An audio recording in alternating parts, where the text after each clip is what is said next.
in safari and may include animal kills and carcasses. Viewer discretion is advised.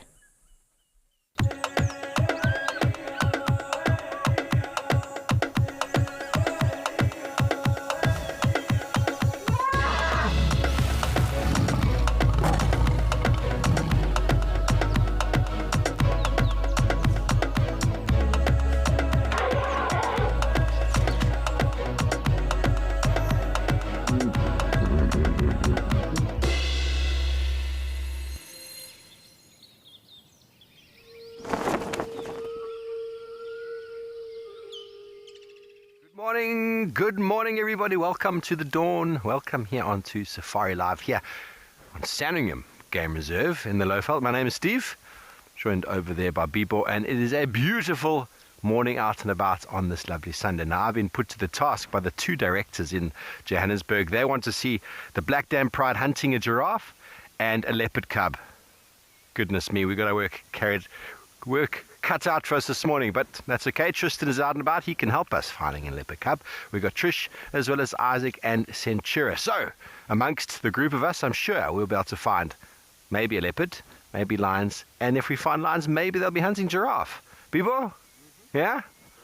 Well, that's what we're going to do. And well, let's go challenge Tristan to see if he can find a leopard cub this morning.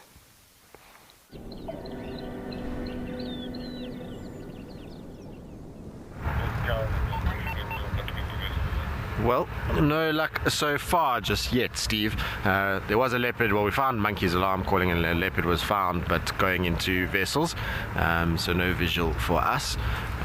But that's okay. That's how it goes sometime. Now, my name is Tristan, as Steve said. That's Impo in the back. That's Kenyan Impo that we've got in the back with his shoe garden. Apparently it's baridi, which means it's cold this morning for poor Impo's little legs. And so he's he's wrapped himself up in the back there, just trying to stay nice and warm. But the sun's just starting to come up now. We've actually had quite a busy morning. We've tracked lions into vessels. Like I say, we've seen signs of a leopard going into vessels, and so hopefully our luck will change and things will be coming out. In the meantime, though, let's send you across to Trish.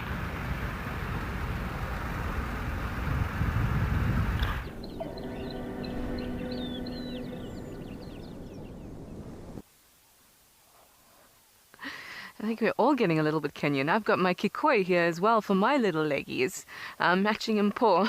Anyway, good morning, everybody. Welcome to Mabula Game Reserve. It's me, Trishala. I've got Cam on camera, and we are starting off very still here today because we are in the area that we had those leopard tracks yesterday. So we're going to try and see if we get lucky. The odds of that leopard taking the exact same path again today is probably low, but we have to start somewhere, and we better start where we have some concrete evidence of the leopard being around. So we're going to continue to look, listen. Listening is really important. That's what we were doing right here. We just stayed put and we listened around. So far, nothing, but maybe the bush will give us a clue in a moment. But we're going to carry on our quest, and we're going to send you over to an actual Kenyan, Centura in the Mara.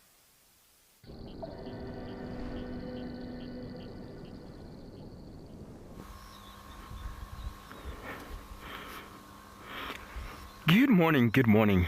A very warm welcome to our Safari Live Sunrise Safari. What a great day today. My name is Centura, and behind the lens is Big James. We are right out in the heart of the Mara, and we are at the threshold of a waking world. The night is retreating away, and look at that. Look at the scenery. It is blissful. The golden light is spilling across the plains, and our mission this morning is to try if we can find the R5 and Orkiriko. They were here last night. We'll try everything we could to see if we can be able to see them right now in this golden light. It will be epic to see those boys in the golden light, probably moving. While we do that, let us say good morning to Isaac across on the other side of the Mara and see what is unfolding there.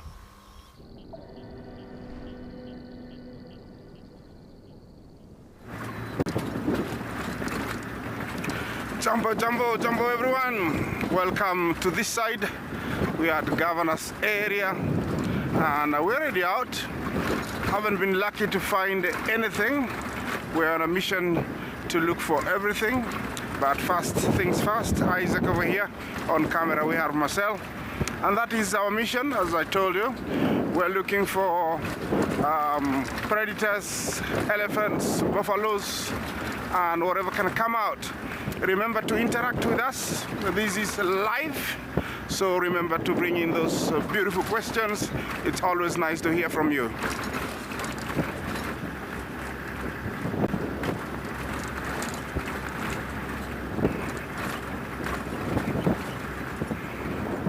Well, it's a nice, cool, breezy morning, unlike any other days. And looks like it will be a very warm day. Sandy, jumbo, jumbo. I wish you were right here to see how beautiful it is out here. It looks like it's gonna be a glorious day. Blue skies. And yeah, it looks like it's gonna be wonderful. It's gonna bring wonderful things ahead. Out here, there isn't much, but I'm gonna stop and use my binoculars. Sometimes it's the easiest way to spot something from a distance. And that's what I'm gonna do. Yeah, I think I'm gonna take you.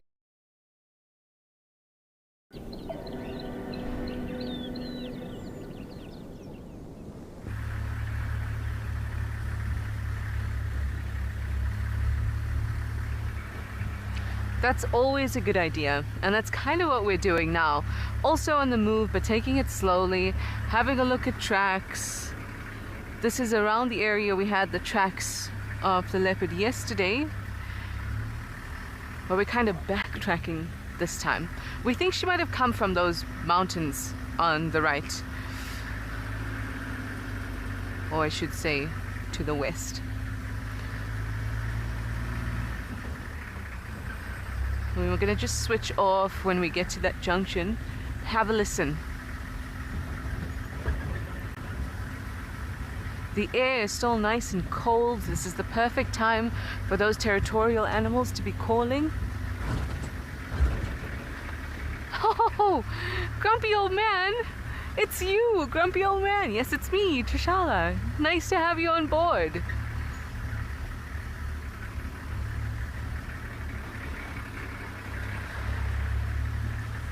I don't know how that started happening.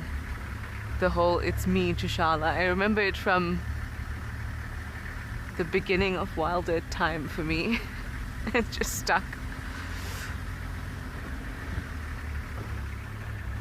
So I'm also looking at game parts here.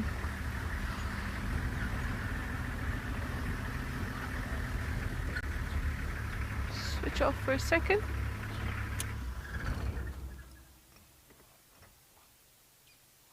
No. Okay, well, I'm going to send you to Tristan because he has one of the best roadblocks of all time.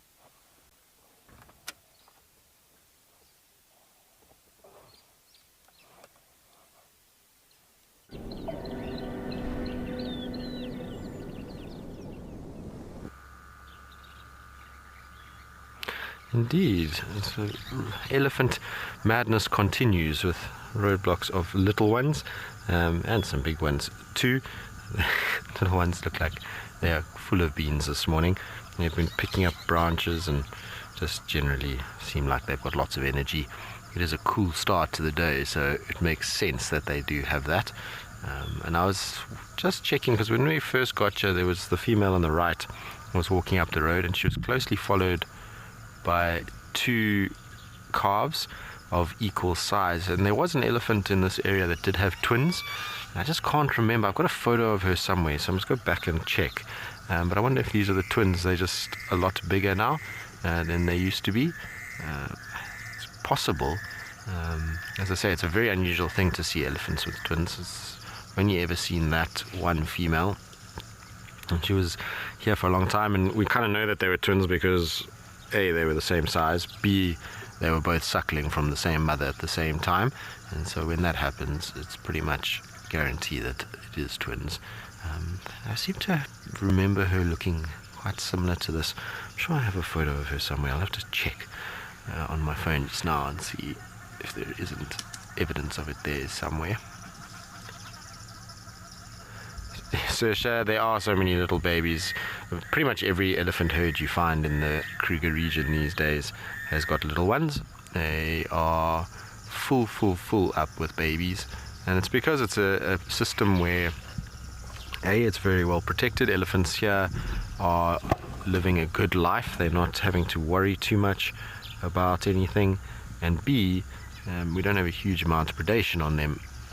So with all the water, food, nicely protected area, the number of elephants has grown, and so always finding herds with lots of little ones sticking together, and the herds themselves are just full of babies. But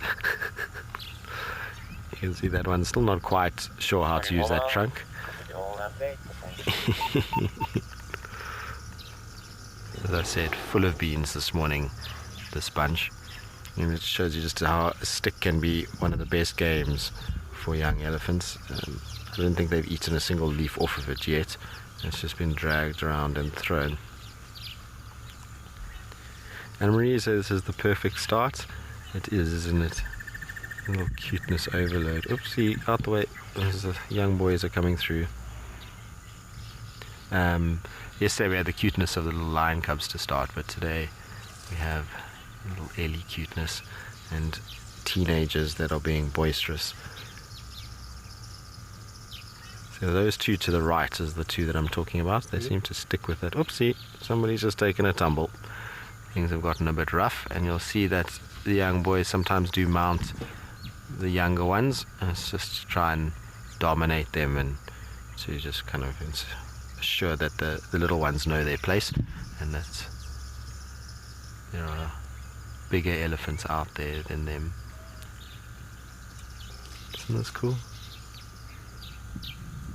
Such interesting little interactions and playing that's going on.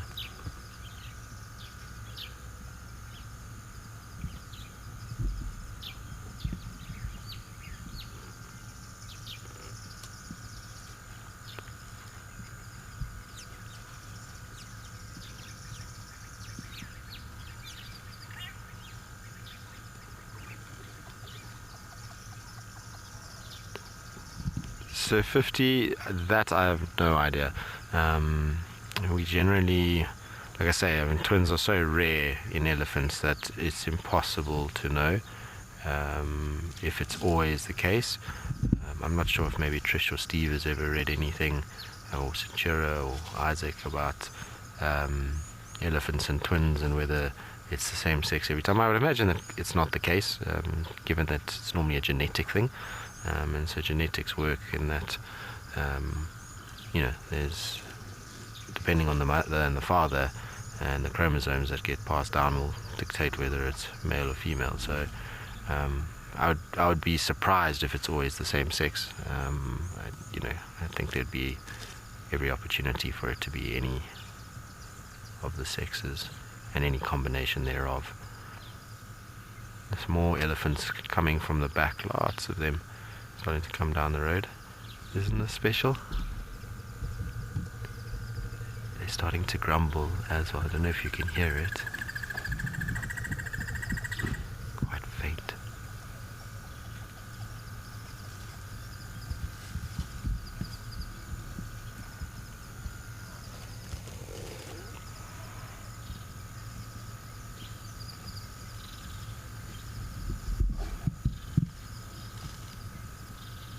Such a pretty little spot, this. Oh, look at that elephant. It's like up on top of a termite mound. So it's like it's climbing Mount Everest up there. It's not something you see every day. That's quite cool. What are you doing up there? I didn't think I'd ever see an elephant on top of that termite mound. I've seen leopards on top there, but I don't think I've ever seen an elephant up there. It's pretty high. Most elephants are not a fan of going too high up, but you can see from that picture in the sense of scale how big that termite mound actually is. I mean, it's a young elephant, but it's pretty insane to see how high up it is. There's the rest of the herd slowly coming in. I think they might actually be waiting for me to move out the way. There's a big puddle in front of us, and then the road carries on. So what I'm going to do is I'm just going to reverse back just slightly, and then just give them a little bit more room to be able to move, and we'll see if they start coming back. There's a nice little gap here that I can just pull off, and they can come and do their thing. So just give them the space they need without going into the marsh that is this pan system at the moment.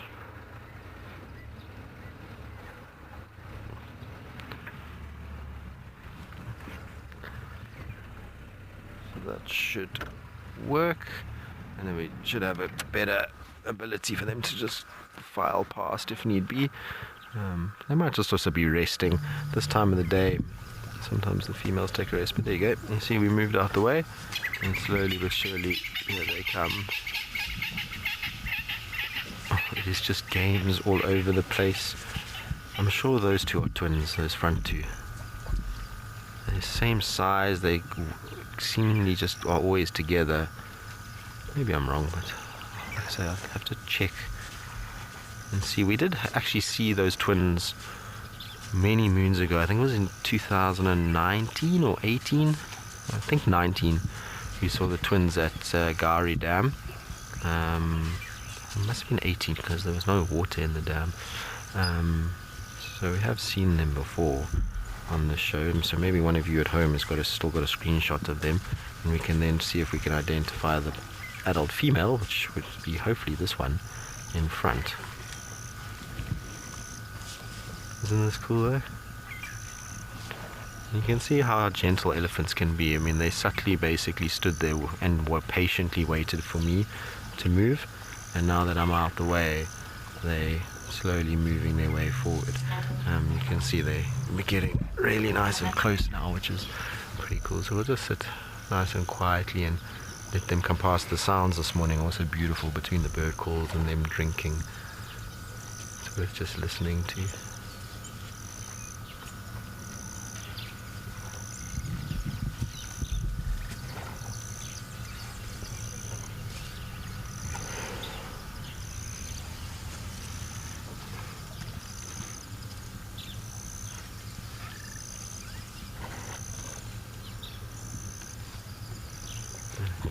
It's going to slowly come past. Sorry, I know I'm in your way, but sadly that's just how it is. Hello guys, good morning. Isn't this special?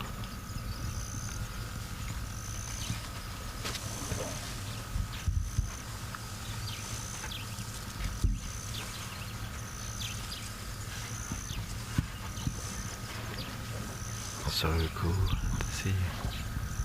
You'll even see from the back here, there's Impo making friends with the elephants as they come past. And sometimes nice just to kind of see how they move even when they go behind us. You can see it's all pretty chilled. There's the two little ones in front also playing at the moment. Sorry Impo, I know it's difficult with the car, but if we move now, we're going to have a bit of a problem. All these little guys are going to get a bit panicked, which we don't want. Sadly, it's very difficult here because there's water all over the place next to me, so I can't actually move too much further than what I am right now. So I'm always doing a good job considering my head is in the way and cars in the way and babies are being very cute right in front of us. So yes.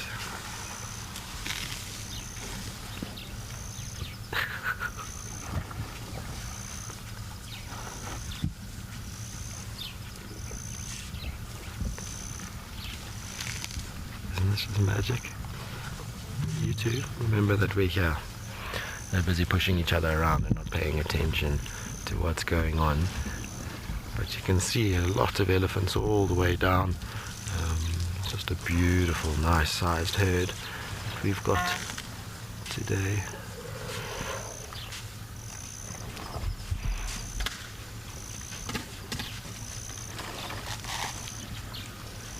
You can hear them drinking and breaking branches. It's just sounds all around us at the moment.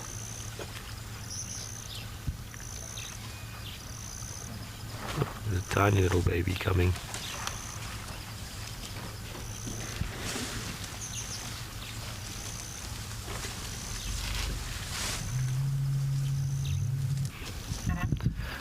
So cool. Hello guys.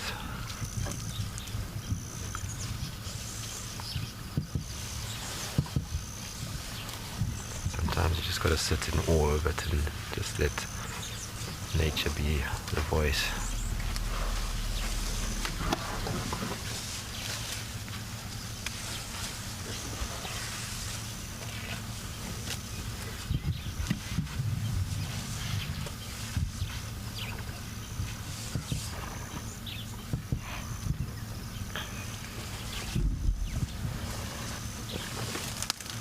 There's the littlest one.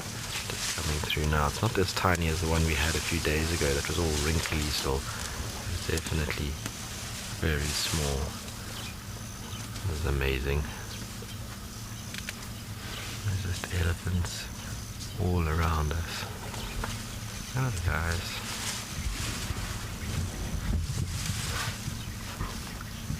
If you look at him Paul doing his job, you'll see he's being surrounded by ellies. He's got them all behind him. Amazing, isn't it? It's so cool to see. It's a busy job as a cameraman. Got lots going on. We'll see them just slowly filing past us now, one by one. There's 3 more left. Oh, here comes the leucistic one. I haven't seen this one in ages. Shame. This little one is leucistic, but it's also got a short trunk. So it's, as you can see there, it's got little white eyelashes, and it's quite pink in comparison to everybody else. And then those very light colored eyes. And you see the little short trunk. So sadly, that probably got caught in a snare when it was a little bit younger. But it's doing very well. I've seen this little calf in quite a few places in the Sabi Sands, and it's a pretty healthy little individual. You'll see the tail tip is white as well as it comes past. There it is. Hello little you. So cute, this little guy. And as I said, in really good condition. Mom looks after it really well, and so even though the trunk is short, it's still absolutely healthy and in good condition, and like I said, doing very, very well. There's a few of them actually around at the moment, and so we're very fortunate to be able to see them. Alright, we're going to sit here and maybe just try reposition, see if we can't get one last view. In the meantime, let's send you across to Steve.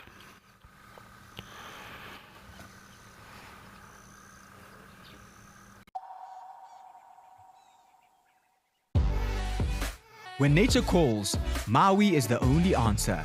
Satisfy your wanderlust and take to the open road in one of our fully equipped motorhomes. Boasting a fridge, gas stovetop, AC and bathroom, our motorhomes are comfortable and spacious, making any self-drive adventure in the Kruger or garden route memorable.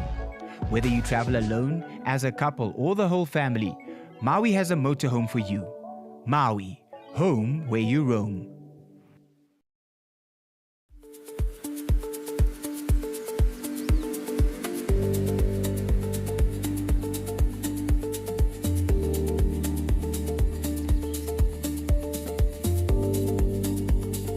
Morning, you two. Hello.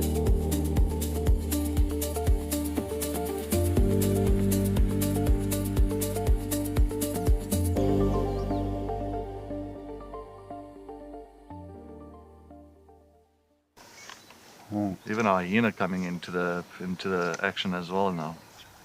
Oh my word! She's stalking the hyena now. Leopard, hyena, lion, all together in one shot. Oh. Whoa. This is action-packed.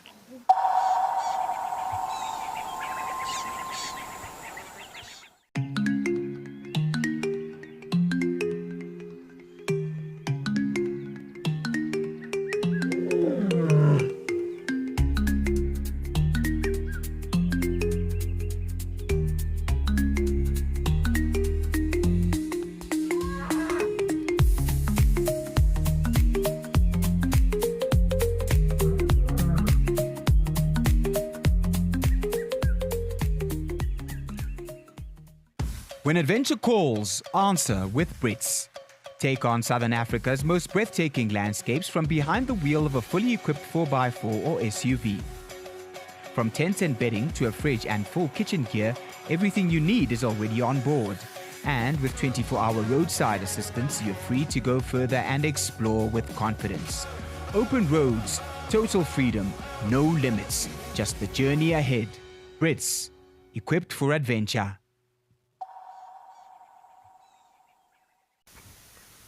But this bird doesn't have hawk in the name. It is part of the falcon grouping, or should we say Corpifalco monogrammicus. Lola, we don't get pygmies here. Pygmy falcons are very much on the western side, sort of in the more deserty areas. I thought it would be an easy one for everybody with that throat stripe. So the legs and feet are pinky in this light, but probably more orange. The key characteristic is they are the same color. No one seems to be getting it, so I'm going to play the call. I'm going to play the call in my hat and see if it responds. I'm only going to play it once.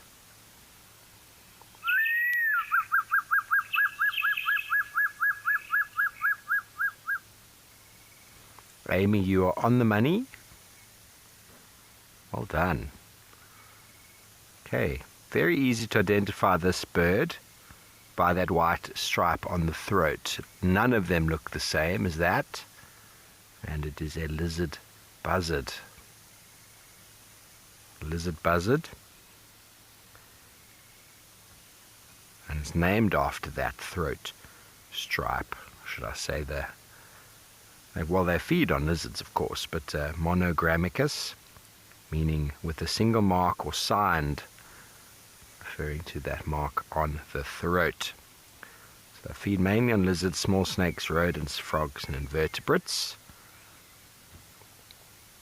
And it is definitely one of our common accipiter-like species. And it is just enjoying the sunrise, as we've been as well.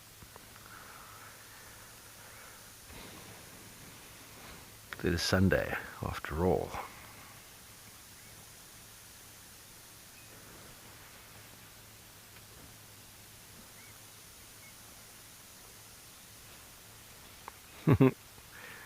Very cute, Sandy. I suppose you could call it cute.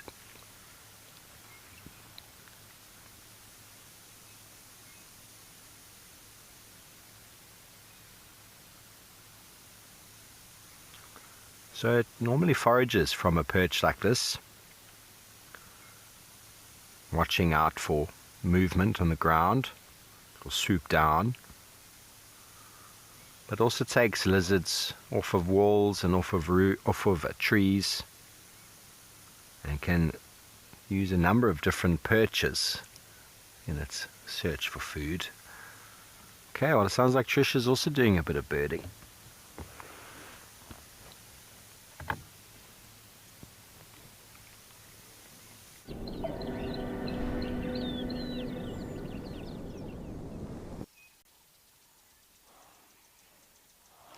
We are also birding. Early in the morning is a good time. Everyone's coming out, and we have some crimson-breasted shrikes. 2 of them.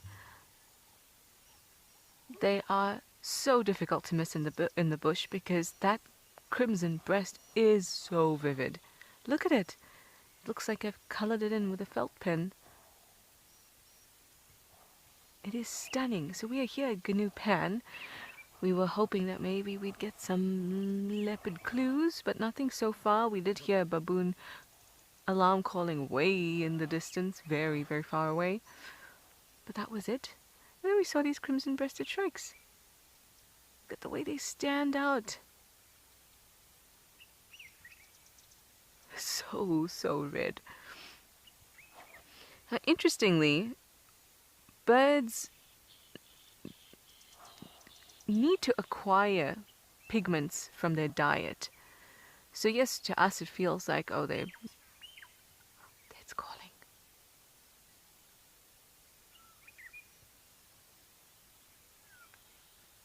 To us it feels like, oh, birds are just, born this way. When they're juveniles, they have drab coloration, and then when they have their adult plumage, they have this nice bright coloration. But there's actually a whole lot of processes that have to go in to converting those pigments that they pick up from their diet into these types of vivid colors. So the other more drab colors, a natural part of their body. But most of the time when it comes to this type of vivid coloration, they've got to metabolize existing pigments. In this case, or when we're looking at vivid reds, they're metabolizing yellow pigments, carotenoids,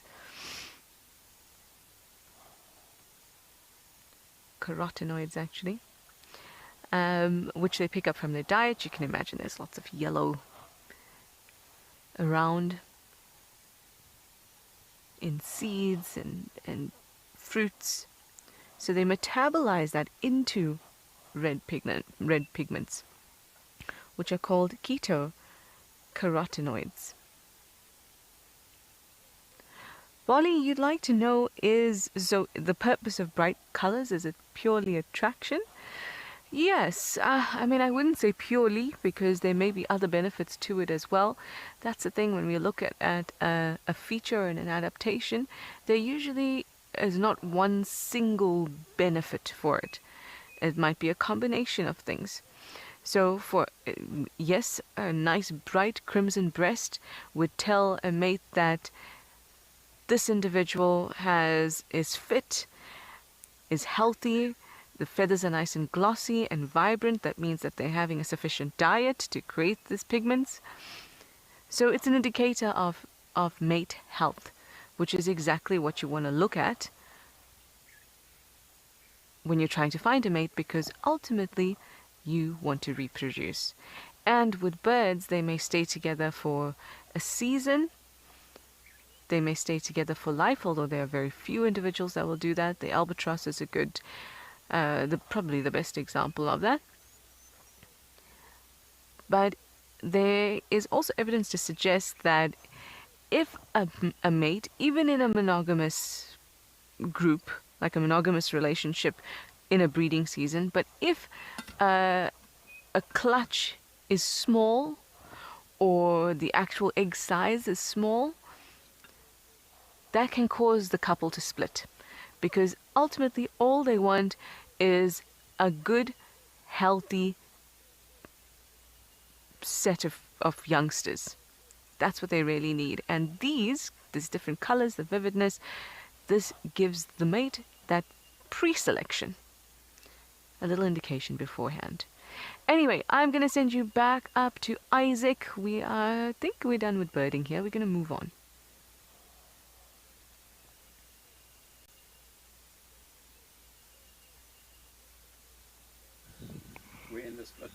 Okay. Well, Jambo, welcome to this side. And I've come across a few scavengers, and one of them is the marabou stork, and the other one is the African white-backed vulture. Definitely they're here for a reason. Must have seen some scraps, or the white-backed vulture who has just landed must have seen the marabou, and because it's an indicator that there is a carcass, he came to find out exactly what's happening. This is a sub-adult one. We can tell because of the feathers on their necks. They're usually very fluffy, look like wool that is attached to the neck when they're young. Eventually, they might have a paler coat, and also the white is only seen when they fly away. It's called the African white-backed vulture. These birds are very threatened, and we have lost them significantly in the last 20 years. And some of the threats facing them are direct poisoning or persecution by farmers, and indirect, where something meant to kill something is it actually causes a ripple effect to kill them, like mice, farmers trying to kill mice, or hyenas that are killing the livestock. Then they lace lace meat with poison that kills the hyena, and then the vultures will come and eat it.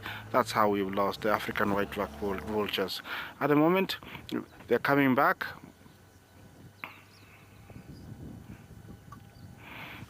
Aiden, Jumbo, you ask, why the head is bare of feathers. It's constant reach or dipping it inside carcasses forces the neck to lose the hairs or feathers, and it's actually understandable, because if they had too much hair and they sometimes put their heads too deep inside carcasses, they'll be very wet and it can be cumbersome and also could attract too many flies. So they have evolved to lose hairs or have very minimal hair or feathers. Next to it is a marabou stork, and this is one bird that is actually not talked about, but I love the marabou storks. The marabou storks are birds that are very patient, and one thing about them is that the marabou storks, the one thing about them is that they're very smart. These are breeds in the dry season, very dry season. You will find it breeding. Why does it breed that time? It's because there is abundance of food, and when I say that, there is usually animals, like that starve, and so that's when actually it breeds. They can be very noisy with their beaks when they are courting. Yes, I'm gonna leave you with that. Hopefully we can come back, and let's go to Steve, who's off the vehicle.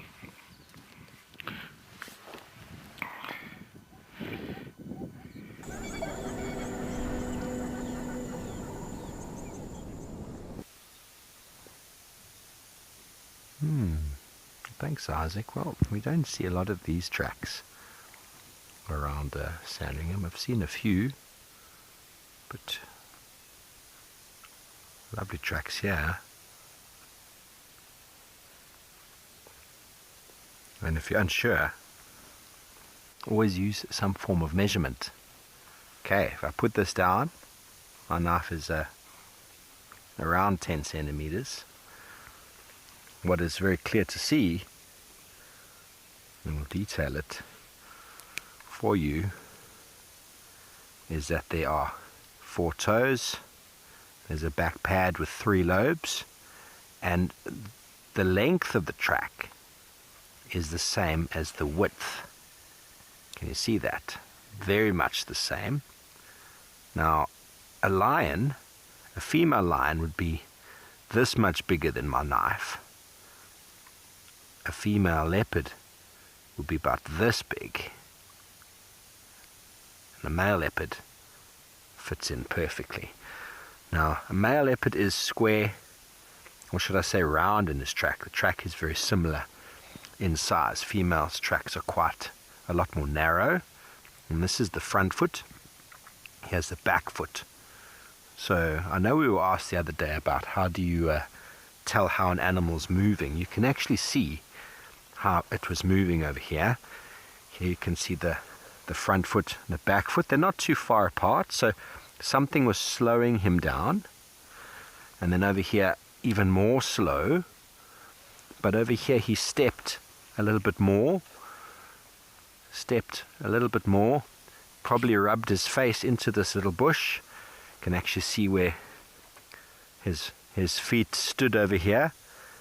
And then he looked in that direction. Here you can see the front foot, and then he looked in that direction. Probably, oh, here we go. He had a little squidgy. I can't smell it, but we can definitely see it. So here he came and he stood. I thought maybe he sprayed, but there's no, can't smell anything here. But he had a little moment of a poo, right there, just a little one. And when these animals walk, sometimes their bowels start moving. And then as he starts to move again, he's looking towards the left. But by the movement of his tracks along the road, he's on a walk, he's on a patrol, but he's also looking and looking and looking. And that's because everywhere we're listening, there are male impalas vocalizing. And this is the time of year when male impalas get hammered by lion and leopard, especially by the male leopards, because they're making so much noise and making themselves so well known to the world. So we're going to see, maybe we go around this way, maybe we'll get a chance of finding this individual, but I might have to call on Tristan's expertise to help us find him.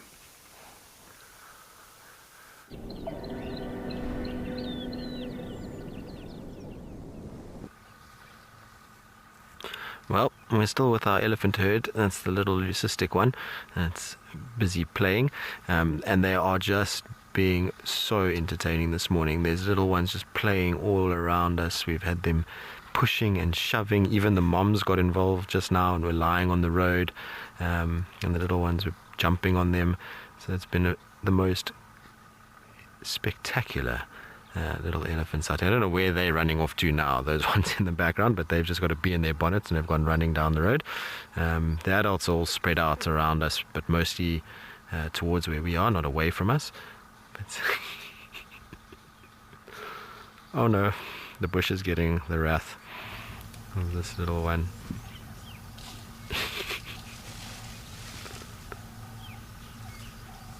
That's hilarious. Like I said, I don't know what's gotten into them this morning, but they are full of beans, all of them. It's not just one little baby. Every single one is having the best time. They're playing, they're running, they're jumping on each other, pushing each other. It's just magical. And this little scene of the leadwoods in the background, and that sort of little bit of light filtering in, it just looks like an elephant wonderland, doesn't it? Largest animal with ancient trees. I mean, those leadwoods, some of them will be 200, 300, 400, 500 years old. So you can imagine how many times they've seen an elephant at the base of their trees. But there's just something about these old animals and young animals, and then old sort of forested leadwood areas, that is just magic.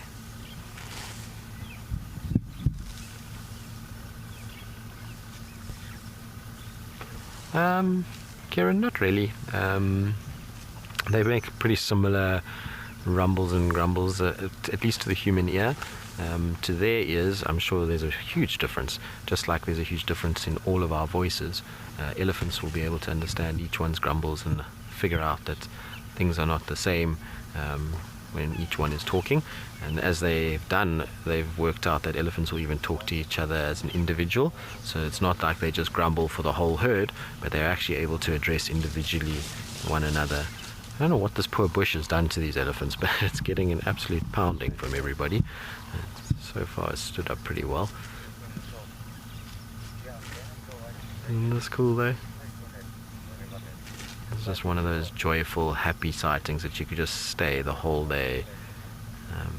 They'll settle down eventually once the sun starts getting a bit of venom to it. I think the exuberance will wear off quite quickly. But for now, it's just the most epic show that they're putting on. And as I say, the nice thing about it is it's not just been the babies. The adults were involved for a little bit, and it's just been a complete family fun day this morning. Love, no, it's not blind. It's just, remember, in leucism, it's lacking the melanistic pigments, and so it doesn't have the pigmentation to produce amber eyes like a normal elephant, and so it can still see just fine. I mean, you can see the way it's moving around. It's absolutely fine. It's not blind in any way. It's able to break branches. You can see even with that little short trunk, it's able to still feed. And so while it looks like it might be blind, those eyes are just more of a sort of grey color. And we have an elephant in this area. I haven't seen him this stint, but he's around. and he's got like blue eyes, and he's absolutely fine, does everything on his own. So I've seen that elephant since the first time I saw it was in 2013.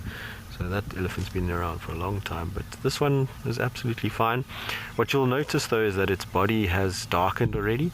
So with these leucistic elephants, when they first spawn and you first find them, they are noticeably light in comparison to the rest. Like they stand out as a sore thumb. But as they get older, the body starts to, the skin stays that sort of grey colour. They just keep the white tail and the white eyelashes and then those grey coloured eyes, and the tips of the ears and the trunk stay a little bit more pink than the rest of them. But otherwise they're not that difficult to, I mean, they are quite difficult to discern from the others. It's more just the eye colour and hair colour that has got that whitish tint to it. It's just like the white lines, so it's the exact same thing, and those white lines see just fine.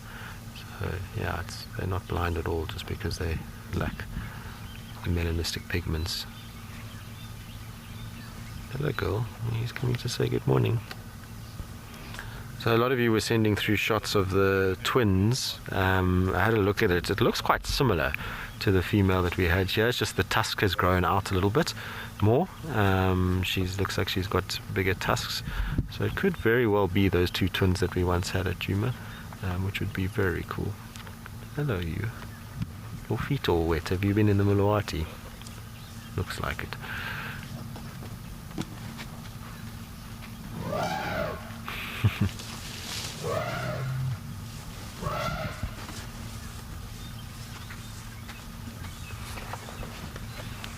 Isn't this just magic though?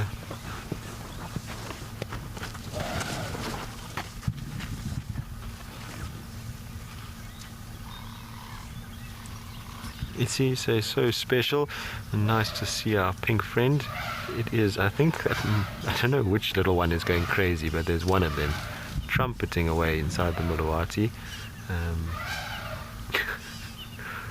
Wonder if it's not chasing some or other small bird, or maybe there's a monitor lizard down there. Now that they're just pushing past, I might just quickly sneak down to the riverbed itself and if we can see what's actually going on down there. And there's still a few elephants to my right and in front of me, but these are adults, so they'll be pretty chilled. Alright, let's go have a little quick squiz as to what's happening down below there.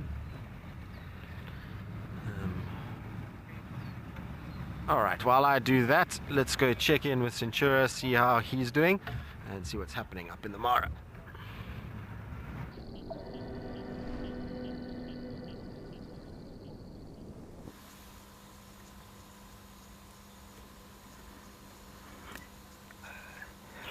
Great, a lovely nice flock of ostrich here. We've started our morning very slow today. We tried to look for the R5, but we didn't see them and we moved on, and here we are. But the beauty of being out in the wild, there's always a lot to see. It's not just about the cats. Look at that ostrich. Look at the neck pushing forward. That's the female ostrich. The male will be black with white primary feathers, and it's so busy grazing, picking the grass seeds. But they can sometimes supplement their diet with some insects. We have a flock of 5 ostriches here, 3 females and 2 males, but the males are hanging way back there, but they are coming to the direction of the 2 females, or the 3 females that are just strolling past us. They are communal nesters. They can have their own one nest, and all the female within that flock can be able to lay their eggs there. They don't make proper nests. They just, like anywhere out in the open, that's where they drop their eggs. But within the flock, there's an alpha female who does most of the incubation of the eggs, and she's incredibly clever one. She makes sure that within the clutch, her eggs are right in the middle, and if anything comes and takes the eggs out, the outermost eggs will be taken away, and the eggs of the alpha female would actually hatch. The incubation period is about 42 days. Look at the eye of that ostrich. The ostrich have the largest eyes of any animal. It's about 5 centimeters big, which is actually even bigger than their brain.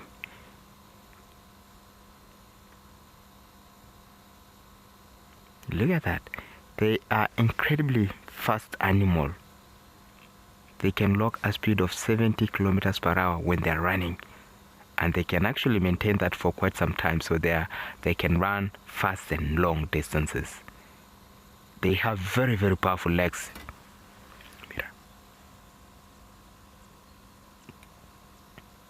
Good question, Mira.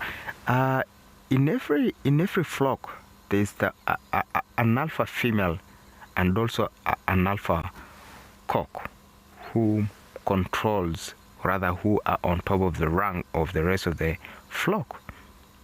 But it's not really they are not quite strictly respected in terms of social hierarchies, because that can only be very common during the mating season. When they're done with the mating or the breeding season, at least they can be able to be a little bit more open and easygoing with the rest of the flock. But during the breeding season, that's when they becomes a little bit more active and the hierarchies becomes a little bit more established. We've got some males coming in the background, and look at that plumage. 2 males there, very, very jackal black. Look at that, with those white primary feathers, and their neck and legs, they becomes a lot more pinkish during their breeding season.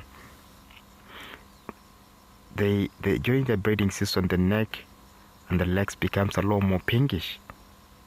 So while we move on and see what else we could find around this area, been a slow morning for us, but yes, it is quite a lot to see. And let's see what Steve is up to this time.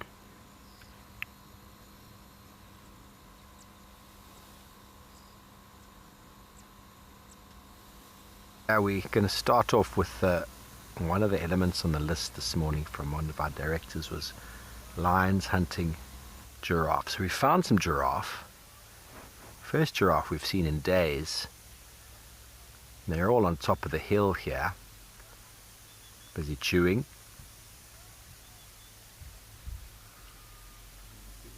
Yeah. Just moving slightly forward.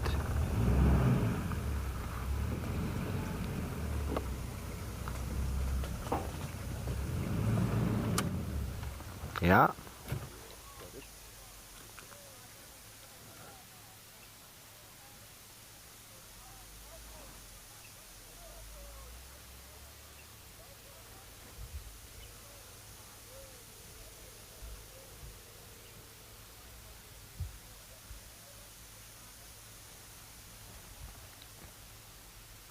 I just had a feeling about coming up this road, and I got baboons shouting.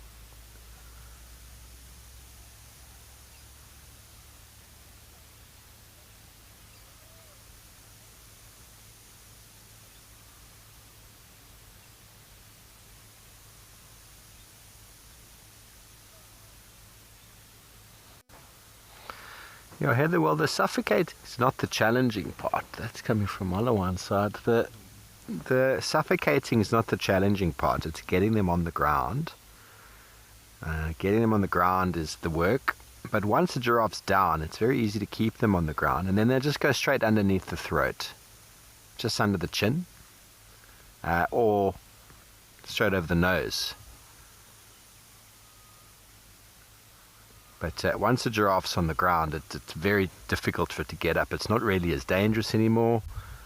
So it's not the kind of animal, in my experience, that I've seen. Once lions bring them down, they just start eating them. They don't feel the need, in my experience, to suffocate them. Because once the giraffe's on the ground, its legs aren't really flailing the way other big game can. And it's not able to really get up, because it needs to get its head up before it can do much movement. So in what I've experienced is once the giraffe's on the ground, lions just start eating it. So invariably it dies of blood loss and shock. I know that sounds quite horrific, but nature about the survival of the fittest, everybody, and the giraffe's objective is not to fall on the ground.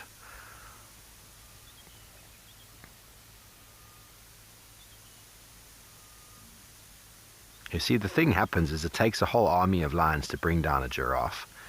So once they do bring it down, the one that decides to go and suffocate is the only one who's not feeding. The rest will start feeding. So it becomes like, well, why am I holding its neck when everyone else is eating? And then you'll see immediately everyone will just start feeding.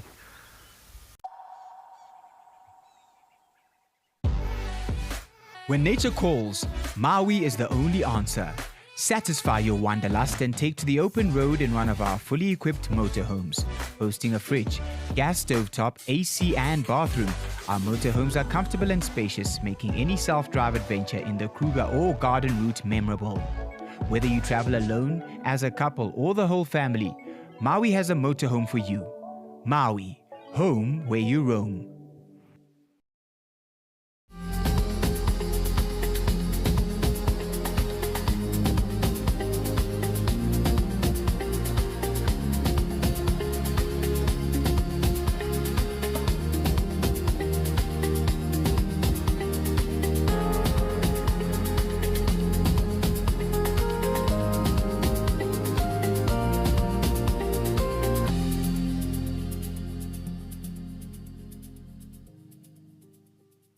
The Wild Earth Impact Foundation is a non-profit that uses the power of wildlife storytelling as a force for good.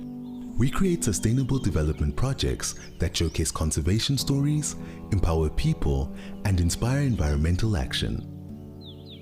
As a registered South African PBO, you can make a tax-deductible donation to the Wild Earth Impact Foundation. To find out more, visit our website.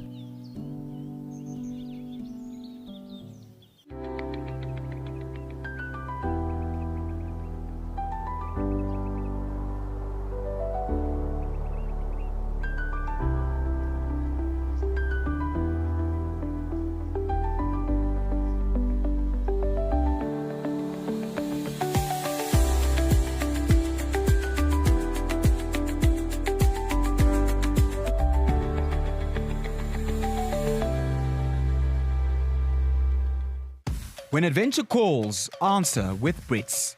Take on Southern Africa's most breathtaking landscapes from behind the wheel of a fully equipped 4x4 or SUV. From tents and bedding to a fridge and full kitchen gear, everything you need is already on board. And with 24-hour roadside assistance, you're free to go further and explore with confidence. Open roads, total freedom, no limits, just the journey ahead. Brits, equipped for adventure.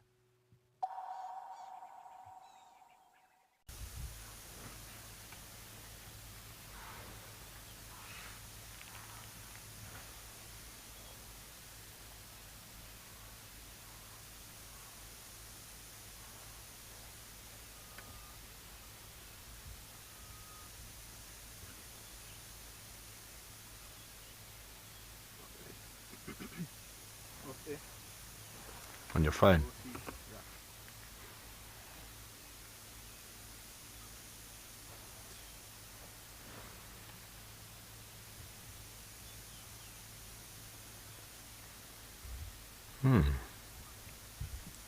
Sorry about that. I'm not quite sure what just happened.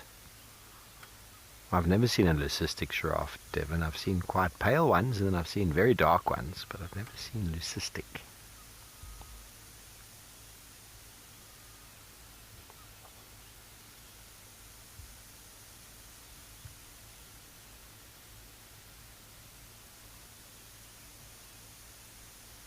Very rare.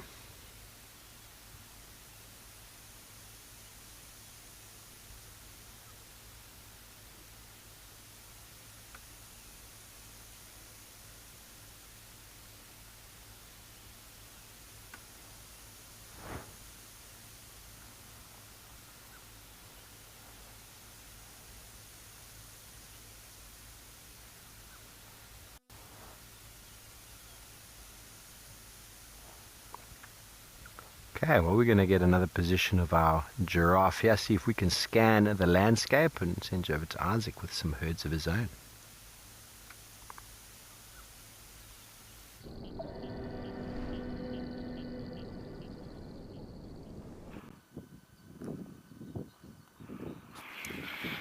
Well, after driving and driving and driving, we've come across this beautiful mixed herd of topi and common or plain zebra, and it looks like the topis will be lacking quite soon because there is a very good number. They're spread out from left to right, and you can see that there are very many. What happens during lacking is that males will headbutt fight, and they have these amazing head displays where they move their head, pastures raised high and sometimes moving up and down. There is a lot of head butting. The strongest usually try to be in the middle, and it is very interesting because interested suitors or females will have to walk towards the middle where they have to choose the most impressive male to mate with. And there is one actually that's displaying that. If you over there, he's raising his head up. I don't know if you see him, Marcel. We will show you shortly, and you see the kind of display they do. They have this like regal. You can see him there. He's walking in the middle. He's got his head raised high and he's walking like he's the boss. Yeah, that is a display, his tail raised up, and that's actually he's checking some females who've come to the middle. You can tell definitely he's a male. That is a male showing off. So looks like we're coming into a mating season. Yes, they have a gestation period of about 6 months. So if they mate now, in almost on November, they will be having calves. And yes, definitely that running is also a type of display. And females are only or receptive only for a day. So it's very important they find a suitor. And you can tell he's checking all the females that have come to the middle. He looks like he's the boss in the middle there. Definitely a male, proving that he has overcome all the other males and he is the one who's eligible to have all the girls here, and that's what he's doing. This is topi, remember, and this is a good herd of more than 100. They're very spread out. We might not be able to show you all of them, and this is an animal that does the great migration. There is about 30 to 40,000 of them during this time. These guys are sort of, like relaxed. They make this very Tiggy. You ask if antelope sharpen their horns. They don't, but what they do is they continuously rub their horns against big trees, old logs, and even rub them onto soils and dig, termite mounds, hence remove the unwanted growth that can show off, just like our fingernails. Remember, the horns are made of keratin, and if not taken care of, they can start growing outwards, like forming some sort of unwanted growth. So every now and then they'll rub them against logs, trees, and even termite mounds to remove that, but they don't sharpen them. They automatically, when they do that, they appear to be like sharpened, but it's a natural thing. They don't sharpen them. Yeah, definitely he is displaying. Yeah, this is a lake where males come to find suitors. This is an antelope that grows when it's very young. It's only tawny color, and it develops that patches. Zoe, you say pretty topi boy? Yes, he's pretty, I would say, gorgeous, and any topi girl would go for him. He's looking quite good. Maybe he's counting who he hasn't checked. See if it's gonna go back. Sometimes when there is more than one display, they will run towards each other and have this serious headbutt where they'll kneel down and hit each other. Then after that, they will go either way. It's like they've forgotten they've been fighting. They're usually very short, these fights. They are never really serious. I have never seen a really serious one, but definitely that guy is still doing his rounds, marching in between the females, making sure that he doesn't miss out on that opportunity to make sure that his gene are passed on. Females have the chance and also the authority to choose which male to mate with, because also they want the strongest genes to be spread out. And so in Topi, sometimes the female will choose who to mate with. Yeah, actually, we see lots of birds towards end of October, beginning of November. That's when we have lots of young ones. And I'm expecting to see that also this year. This is a good mix of animals. We call it a multi-species association. It's a safer in numbers. That is the mentality here. You can see there is one Tommy that's heading away, and then we have plenty of butchers, of the plains zebra, common or the plain zebra. We do have other zebras in Africa, like the butchers. We have the gravy zebra, the Chapman zebra, the mountain zebra. But in Kenya, we only have two types. This one you see here, which is the common or the plain zebra, and then we have the gravy zebra, which is a very beautiful zebra that's found up north, and they're solitary and very big. Well, this is a beautiful scene, but let's take you to Steve, who's got a beautiful caterpillar.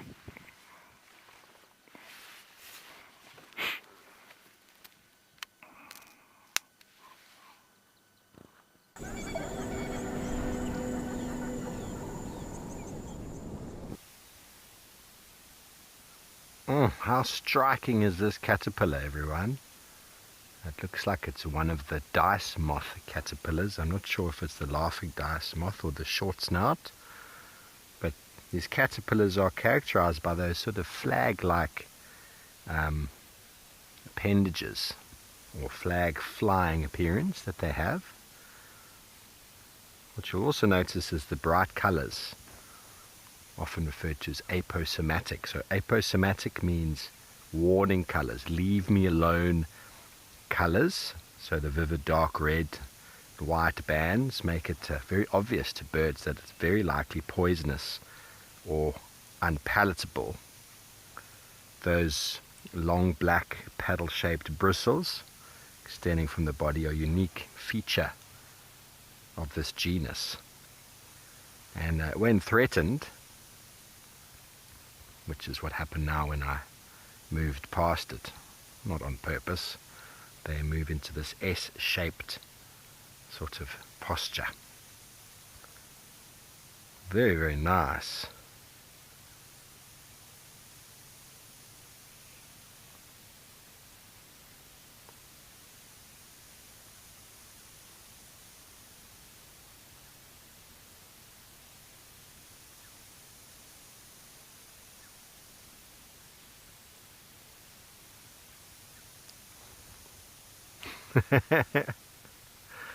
Hello LB, 9 years old. Gogo is an Afrikaans word. I'm not Afrikaans, so it's a gogo. Those of you out there who are maybe going, what on earth is she saying? Gogo is an Afrikaans word meaning insect or bug.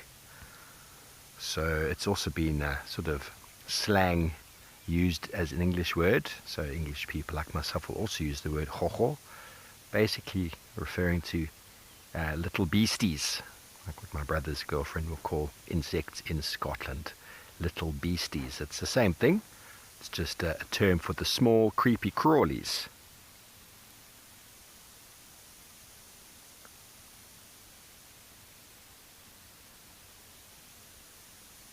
So the larval food of this moth, many of our wild grass species, also observed on many indigenous plants. Knox, essentially most of them are indicating that they are toxic or they're pretending to be somebody toxic. So when it comes to caterpillars, some caterpillars physically feed on something that gives them an unpalatable toxic taste, and some caterpillars feed on something that then gives the butterfly something toxic. So the monarch butterfly is probably one of the most well-documented species.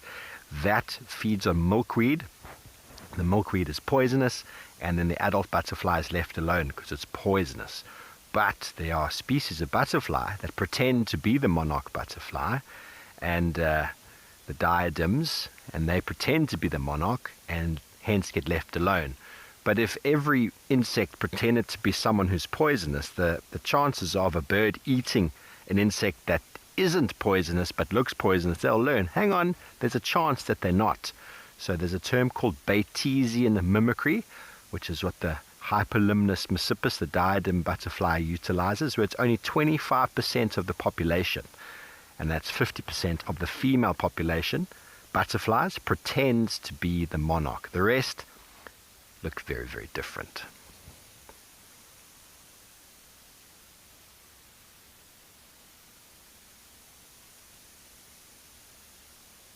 Look at this guy, he really wants some woman.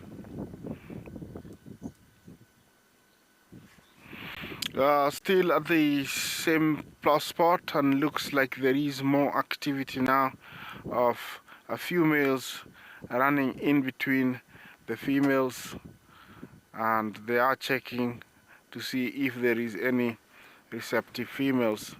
Over here we have the zebra, and the third from right, you can tell she's really pregnant. The zebras tend to give birth year around. They don't have a specific season, though we have seen quite some good births in the months of February and March, but year round you'll always see young ones. This zebra does very well, and they outnumber most animals, second to the wildebeest. There is about 1 million of them during the Great Migration. It's very interesting because now they have decided to make a move. They're heading off to the right. Hopefully we might get to show you that. But this zebra form small collective groups called a dazzle. So it's called a dazzle of zebra. And usually there is one stallion, a few mares, and their foals. Yes, those are the toppies we were talking about, and we have a very good number of them. It's nice that it's dried up. The grass is getting short. It's been mowed down, and so we're seeing more and more of this small game coming back. It has been very hard not having these guys back, so it is nice to have the toppies and the zebra coming back. Our prides here, the toppy boys and girls, will be very happy to have a different kind of meal, unlike what they've been eating, hippo and buffalo mostly. Yeah, this is a very big herd, and it's actually a welcome substitute to what I've been seeing in the last good days. This is a very fast antelope, and it is not found all over Africa. Very restricted to East Africa, Tanzania, Kenya, a bit of Uganda. Very restricted. In Southern Africa they have another one that resembles this one called a tsetse, and the only difference, I think, it's the horns. The horns of a tsetse, I think they go outwards a little bit more and then in. Ours go up and then backwards. So I think that is the difference. This is not a tsetse, it's called a topi. T-O-P-I.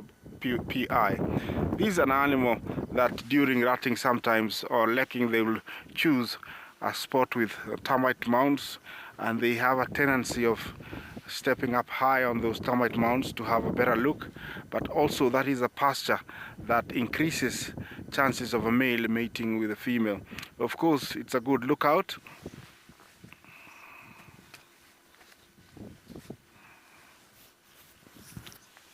Sylvie, yes, I have.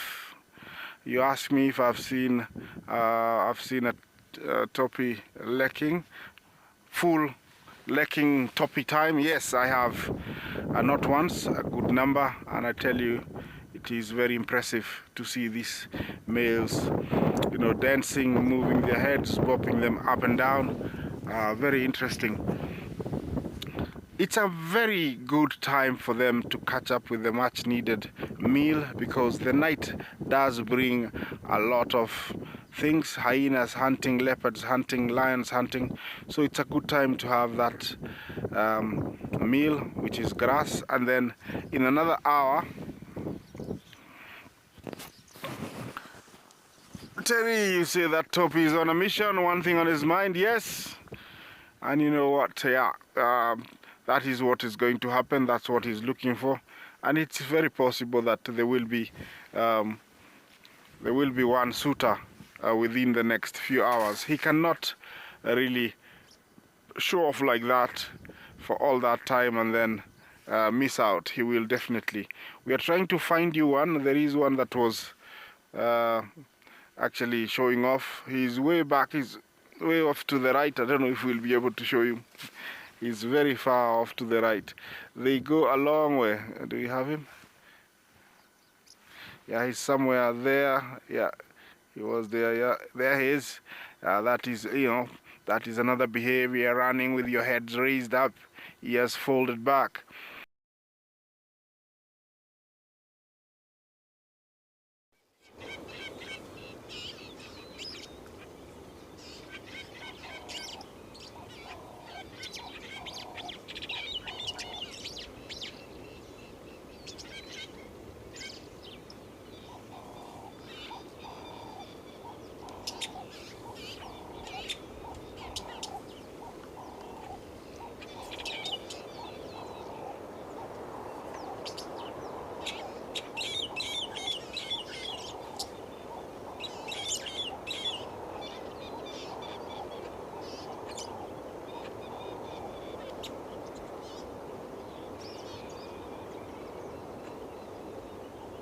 Well, sorry about that, everyone. Broadcasting from these wild locations live comes with its challenges. I've always known the Topi and the Tessabe to pretty much be the same animal, just different geographical areas. So it's a sort of subspecies. So there'll be a slight coloration change and very slight shift in their horn. And that'll all just have to do with a different diet and location. So genetics, but very cool nonetheless. Nice to see them. We used to have lots of Tessabe in the Kruger National Park. There used to be plenty of them, same as the roan and the sable and the eland, but because of changes in habitat, changes in water provision, we've seen massive changes in their population since, I don't know, the 60s.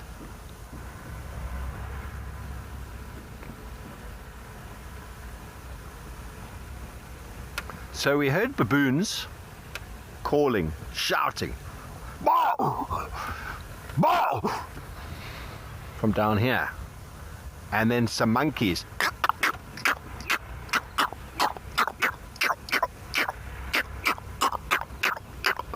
And so we are come and have a look. Could be a leopard moving, could be the male leopard whose tracks we had. Oh, that was a francolin that just jumped out of my way. Oh, everyone's awake. Good. Double espresso. Ooh, what's that?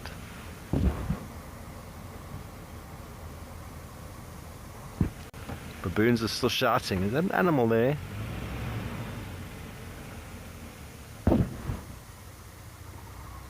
It is. It's an impala.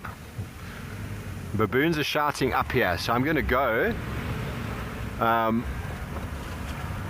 You know, the river is just here. Something could just be walking in the river. The leopard den that we've been following up on is in this general area. I mean, we've been asked for lions hunting giraffe. There's a baboon on top of the tree. He's looking very... You good? Looking very relaxed.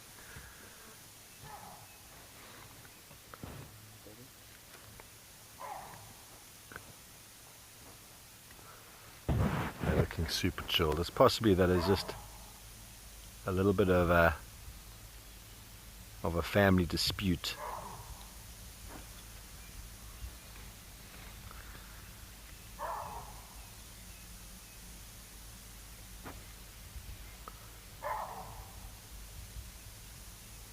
feeding on the pods and the fruits.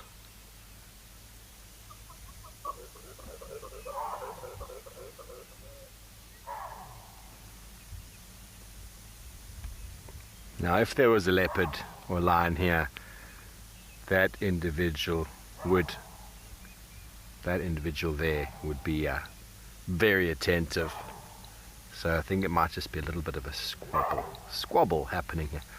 Well, a matlakani, is that what you said? Time for me to meet matlakani, the male leopard.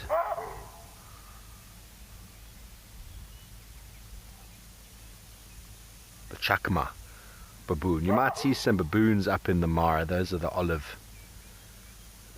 Those. Matlakwana. Thanks. I heard that again in my ear. Matlakwana. So the chakma baboon, the yellow baboon, the olive baboon, all very much the same kind of baboon, just geographically different areas. All three fall underneath the savanna baboon, but they are distinct from themselves because of the distribution where we find them. But the chakma baboon is the same baboon we have down in the Cape, South Africa.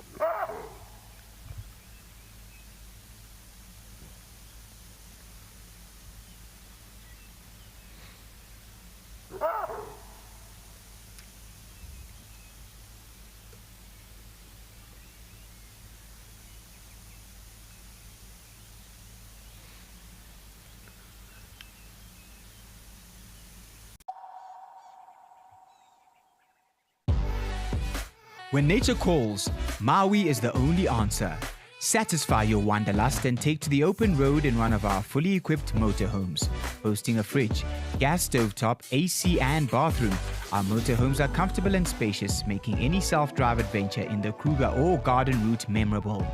Whether you travel alone, as a couple or the whole family, Maui has a motorhome for you.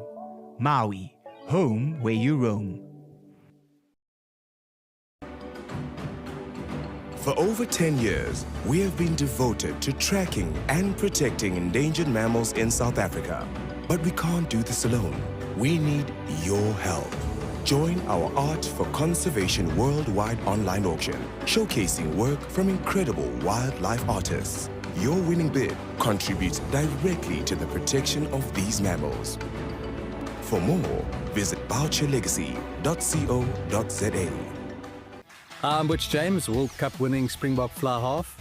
Rugby has taken me to many incredible places around the world, but it's Africa's wild places where I feel most at home. This July and August, after the Springbok tests against England, Wales and the All Blacks, join me on a series of luxury safaris.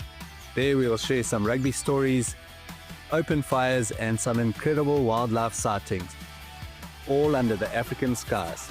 See you in the bush. Even a hyena coming into the action as well now. Oh my word! She's stalking the hyena now. Leopard, hyena, lion, all together in one shot. Oh. Woo. This is action-packed.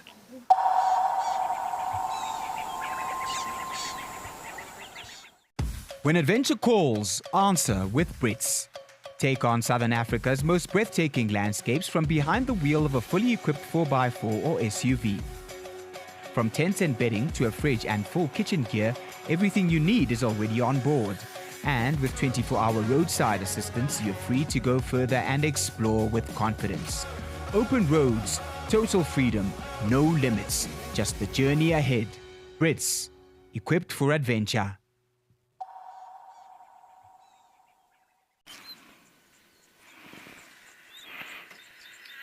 Well, guys, this is a one-of-a-kind sighting, and I would like you to listen to the call of a rosy-breasted longclaw.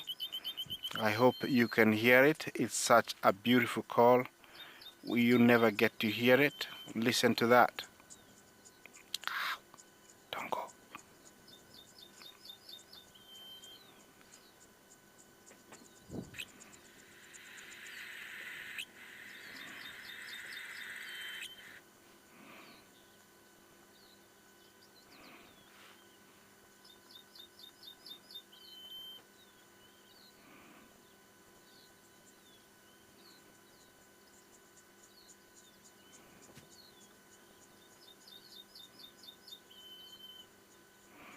beautiful. You really get to hear such things, and this bird is one of my favorites here in the Mara. Not seldom seen. It's not that bird that you see it just like that. You have to have lots of patience, and also you have to have the passion to sit and enjoy it. Yeah, he did give us some good entertainment, and that is called a rosy-breasted longclaw. It's one of our small birds that we have here, and they nest in grass. Very, very rarely seen, and they are doing very well at the moment with the seeds that we have. There is plenty of seeds from different types of grasses, so they're doing really well. And I must say that I've been very fortunate. In the last one month I have seen quite a handful and had some very good experiences with them. We've left the toppies and the zebras, and sometimes there is these open grounds.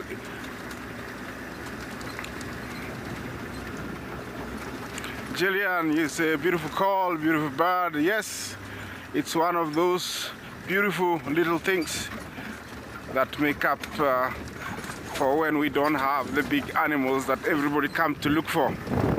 In the Mara alone, there is about 570 species of birds, and many of those are very, very, very colorful. You need more than about 10 years to really see all of them, because I've spent a good number of years out here and I've only seen about 427, something like that, and I'm still waiting to see the rest. So you need a lot of time to see all of them. Of course, if I was dedicated to seeing the birds only, maybe I would have seen all of them. But you need a lot of patience, a lot of passion and time. We're headed towards an area called Rhino Ridge because the Toppy boys have eluded us. See if we can find the Paradise Pride. They were seen around this area, but anything else might pop. You never know what you're headed to when you start a game drive, because it's always about something that you don't expect could be behind a bush, behind a rock, behind a tree. Well, I'm gonna continue on hoping to find something. Let's go see what's happening in Mabula.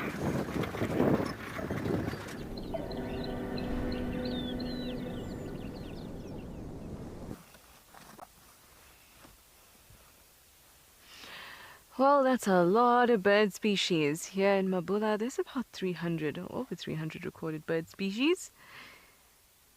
I don't even know how many I've seen. I don't keep a bird list. But we are in the on the open plains, and we're having a look at some blesbok. I find these antelope, well, for one, they're really interesting. We don't get to see them very often in the other locations. Definitely don't see them in the Sabi Sand. Oh, we see them at Amakala when they're around as well. But there are a lot of them here at Mabula. They always look a little bit confrontational, for lack of a better term. They always look like they want to start a fight.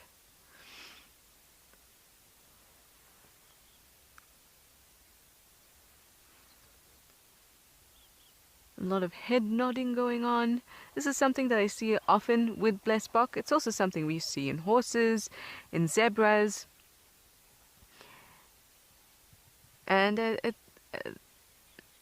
there's a few different reasons why that may happen. One, we see that nice white blaze on the front of their face, so moving that around might be a way of communicating. But also moving their heads in that way is a good, kind of a good way to get rid of pests and flies. We know that with zebras and horses, it's often botflies. And so they're always kind of moving their heads as they walk. You can see the one towards the middle. Look at that. They look like they're going to fight, but they're not going to fight. It's just my impression of them.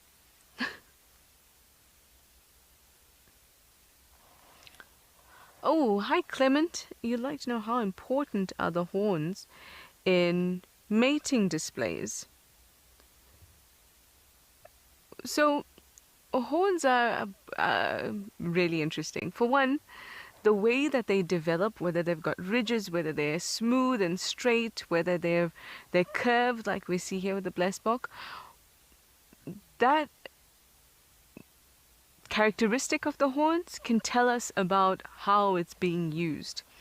So with blessboks, both males and females have horns, as opposed to, say, impalas.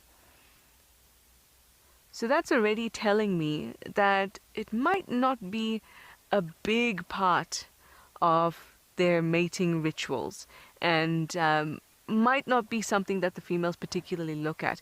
That being said, however, the female horns are a little thinner, a little slender, more slender compared to the males. So maybe females may be looking at the thickness, but also, given the shape, yes, there is some sort of curve, there is some, it's almost like impala horns light, very light. But there are some ridges as well, so that's telling me that the horns are used in confrontations between individuals, because the horns act as, the ridges act like little, like friction, to make sure that they don't slip when they're engaging horns. And now the fact that both sexes carry horns also tells me that defending young, defending space is done by both sexes. So I wouldn't say that horns play a huge role with blessbok in terms of them finding a mate, or I don't think it plays a big part in sexual selection for blessbok. Oh, it's like they all decided we're going to move on now. See that nodding? That nodding, I know it's just to get rid of pests and maybe communication, but the head down just always looks like, you want to start me? You want to start me? Amy, you say you love the patches, the coloration. It really is beautiful. It really makes them stand out.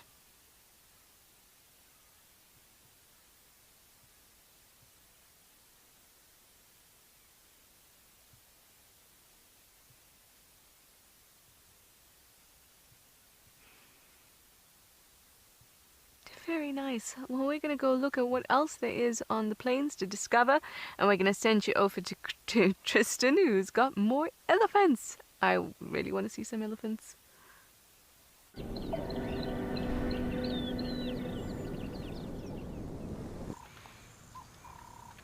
We are still with Elise. We're just in a beautiful spot at Baboon Pan, and there's just nice light and Elise all around us, and been very pleasant. There's not much else going on. All the leopards are on vessels at the moment, so Sibui and her cub are both on that side. And otherwise, it's just been very, very chilled. We've thoroughly enjoyed taking it easy with these guys. They're going to cross out soon anyway. They're going towards Twin Dam, so I don't think we'll have them for much longer. But it's been nice just to basically spend the morning in amongst an elephant herd that has been ridiculously playful and cute.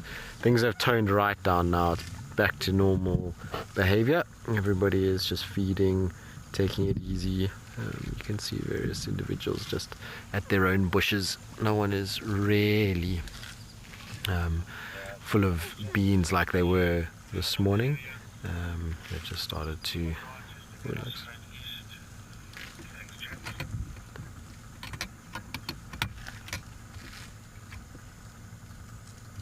Nice. But talking about being at Baboon Pan, I thought while we were sitting here we would have a look. We have some lilies that are in this area, and lilies are the most amazing little plants.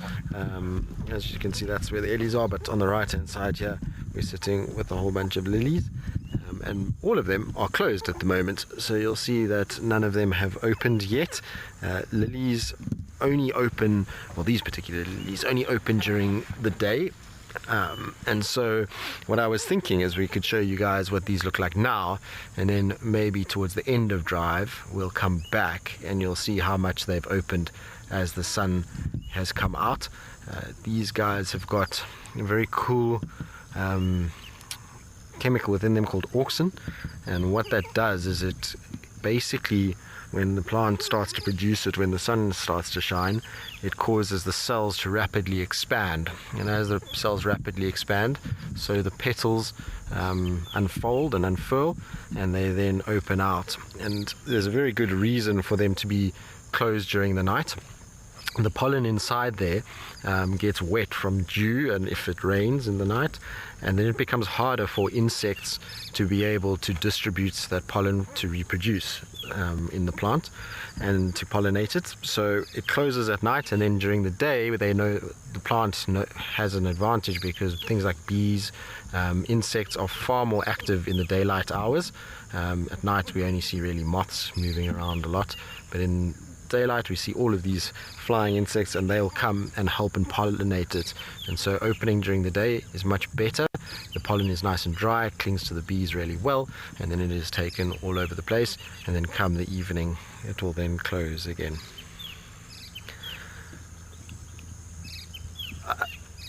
Benja, I honestly have no idea.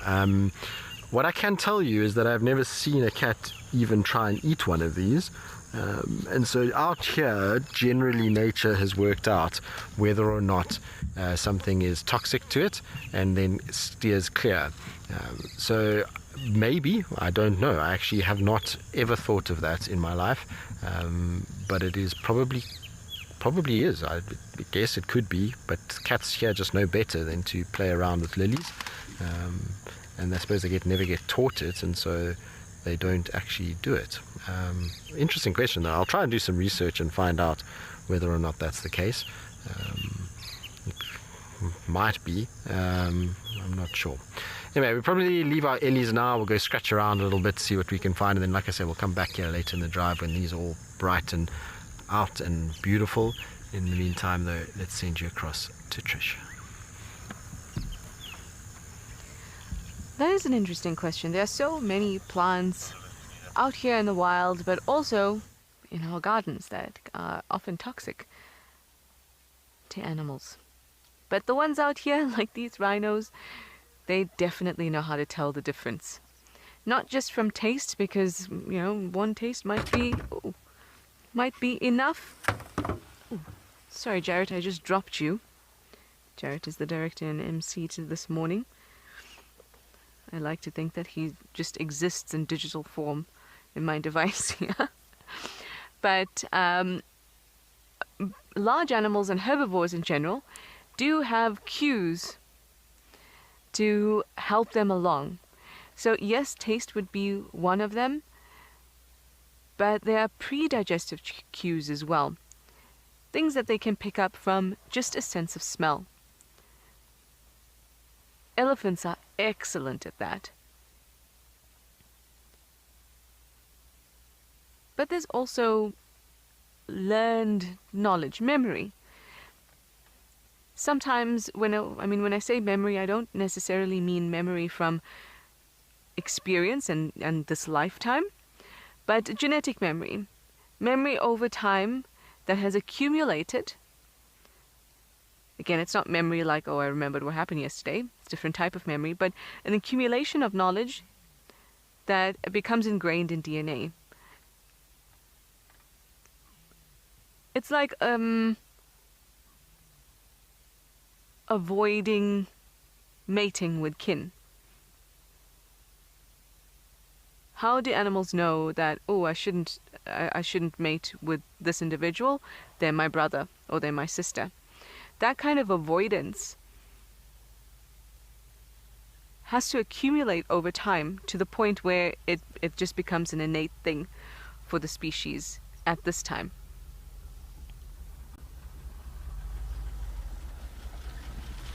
So with rhinos,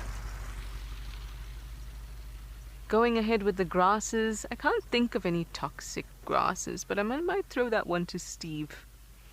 I feel like he would know if there are toxic grasses. Because grasses, their biggest defense. Well, firstly, grasses benefit from being grazed. Oh, hello. You coming right up to us? Okay.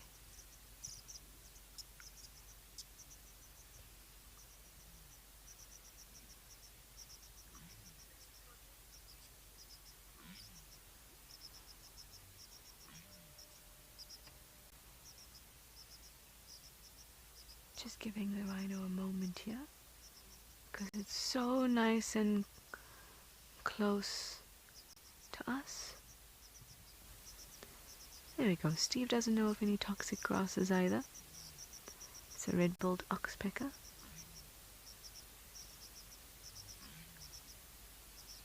Oh, that's lovely.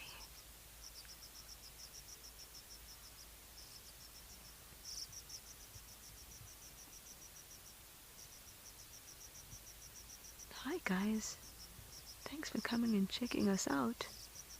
It was almost like you wanted to talk about something. You walked towards us with such purpose. What would you like to discuss?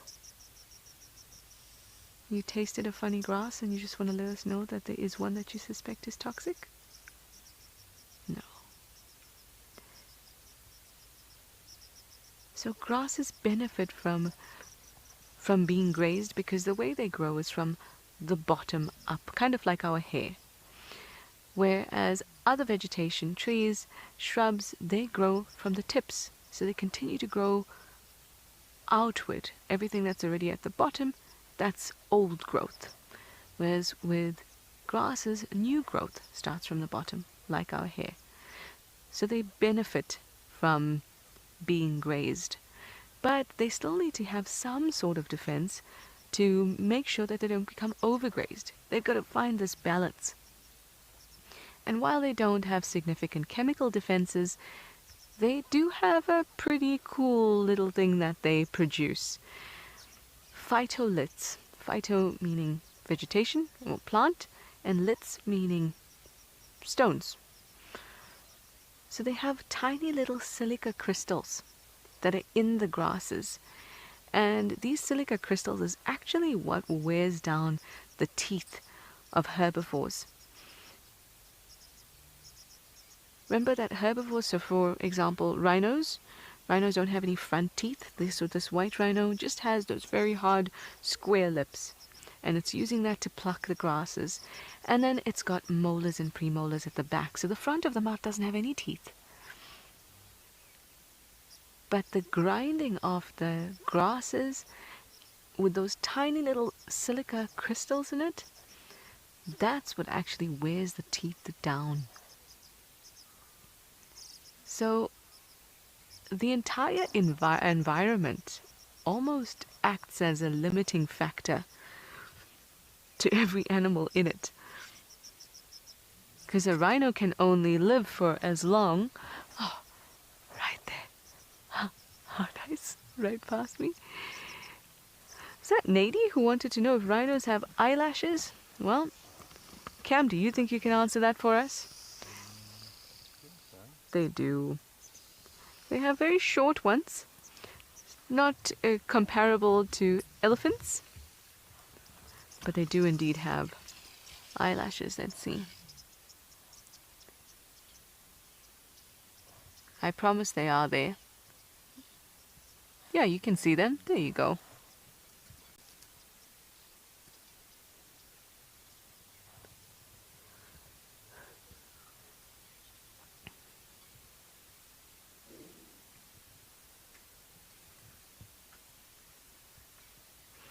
So as I was saying, that's like everything in the environment.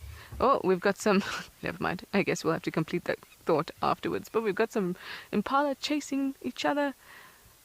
Oh yes, it's all happening. They're going to get very energetic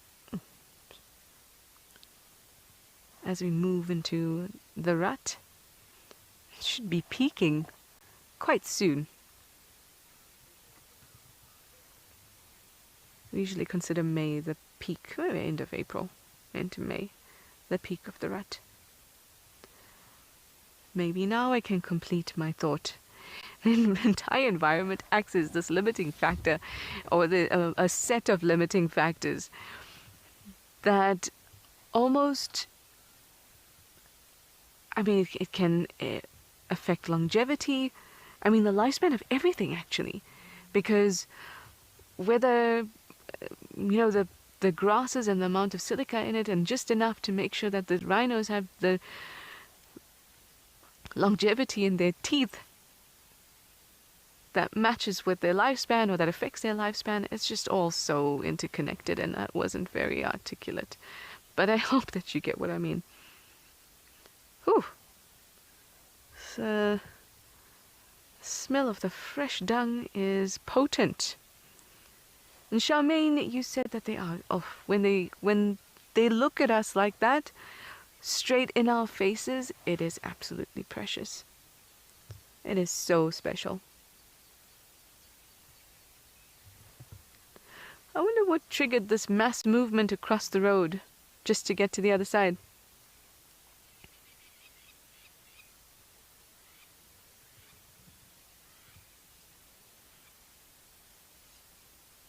Whew. Cam, I think we have to move from the spot. How is this dung so smelly? It's nothing compared to the scat of a predator, but holy moly. There's been times when I've seen early morning, and you see an animal do their morning thing with its scat or dung, and you actually see the steam rising off of it. Anyway, I'm going to send you over to Tristan. He is off the vehicle. I wonder what he has to show you.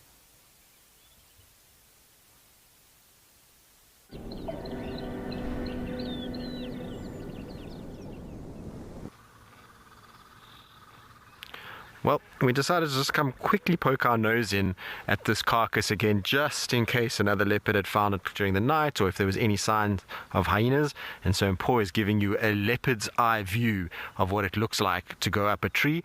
You'll see the carcass at the top there, and then you'll see all these massive claw marks that are in the tree. So if we have a look here, you can see how she dug her claws in and how deep they went in. And this would have been when she first went up, and she had the weight of the carcass as well as her body. She would have had to dig in, and then she would have had to pull herself up and fight gravity the whole way as she tried to do it. Now, what's super cool about when you find these kind of things and the carcasses are still quite fresh is that we even have bits of hair that are on here. So this is hair from the impala. As it was dragging up, this rough bark grabs onto the hair of the impala itself and deposits it here. There might even be a few leopard hairs in here. Difficult to discern the difference, but you can really get a sense of how much effort goes in when you have a situation like this. These poor leopards have to take not only their body weight but all of the weight of that carcass and then drag it vertically, and as you saw, as Mpho showed you, it is straight up. There's no angle to this tree, and so gravity is working against her the whole way, and that is why she has to put her claws in so deep. You can look at this, it's cut all the way through the cambium into the actual tree. Ocean, you're saying this is so cool, we're turning into leopards now. I know, it's amazing to have these kind of views of things and to be able to see what they would see as they kind of came up. You can imagine she would have sat right where I am now, she would have looked up, and then from there she would have jumped on, and then it would have been that fight to just try and pull herself all the way up and then deposit that carcass beautifully into a place where it's balanced, and then from there she can feed. And what's interesting with this particular ascent is how low she started. Generally when we find leopards, they'll jump, and the claw marks normally start quite high up, so like roughly where I am now, but her claw marks started even down here. So it shows us that she couldn't even jump with that weight of the carcass. It was too heavy, so instead what she had to do is actually just put her claws here and then just use her strength to pull herself up. Absolutely amazing displays of power when they do this.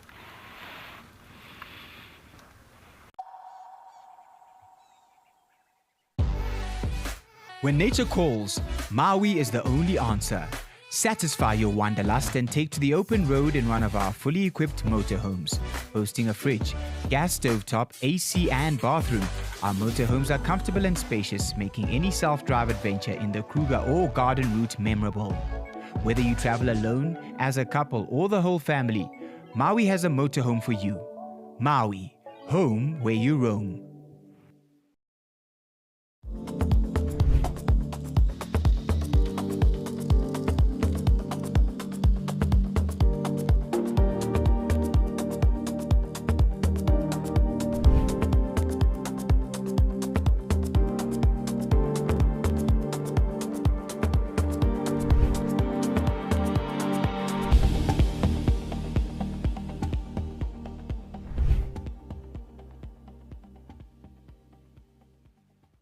The Wild Earth Impact Foundation is a non-profit that uses the power of wildlife storytelling as a force for good. We create sustainable development projects that showcase conservation stories, empower people, and inspire environmental action. As a registered South African PBO, you can make a tax-deductible donation to the Wild Earth Impact Foundation. To find out more, visit our website. When the Mara turns green, life surges, the air hums, the earth stirs, and the wild comes alive. Here, the wonder never ends. It just changes color. Every storm, every sunrise, every sweeping vista is an expression of wild magic. Visit the Masai Mara. Experience the magic. When adventure calls, answer with Brits. Take on Southern Africa's most breathtaking landscapes from behind the wheel of a fully equipped 4x4 or SUV. From tents and bedding to a fridge and full kitchen gear, everything you need is already on board. And with 24-hour roadside assistance, you're free to go further and explore with confidence. Open roads, total freedom, no limits, just the journey ahead. Brits, equipped for adventure. Because the shorter the grass, the younger the grass, the higher the nutritional content. And that is what the animal really loved. Because a lot of these antelopes are selective feeders. They try to select the right kind of grass that are more rich with a lot of nutrients. Look at that beautiful background. You have the Rhino Ridge popping up in the backdrop, and beyond the Rhino Ridge is the Ululula Escarpment on the western boundary of the Mara. It is incredibly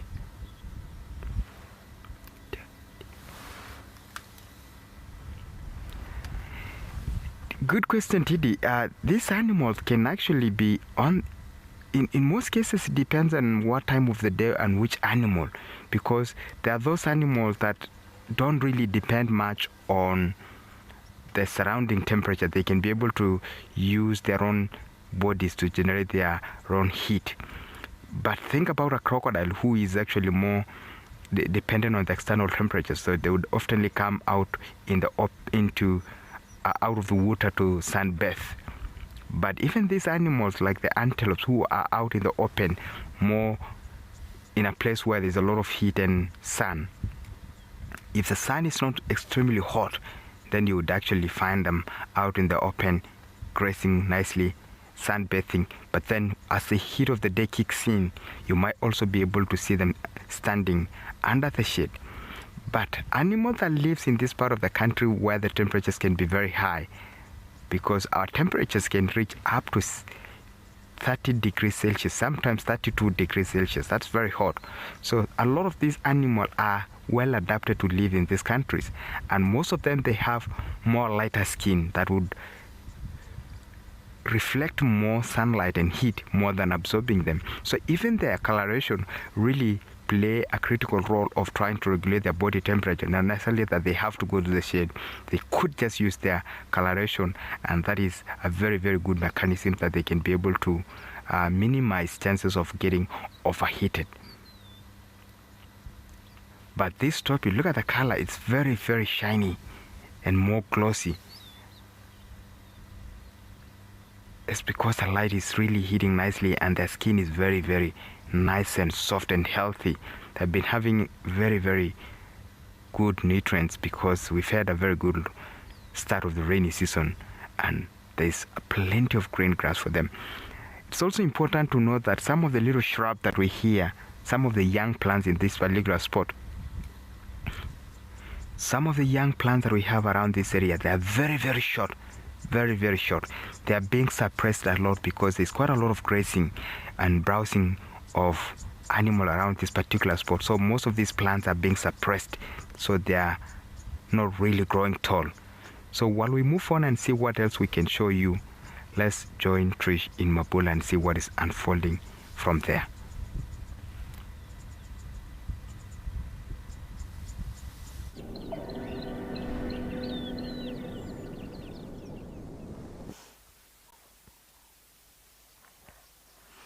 We have moved across now to the other side of the road. There's just so much happening here that I didn't really want to leave. We've got wildebeest, and the youngsters here were running really quickly, which was awesome to see. We saw the blessed box also running, there's zebra around, some warthogs as well. The wildebeest are being noisy. It's just nice to look at the way that they're all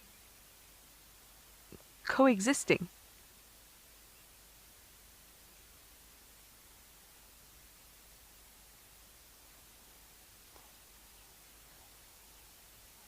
Now, wildebeest are also one of those antelope that, or bovids, I should say, that both sexes have horns. Remember, like the blessbok.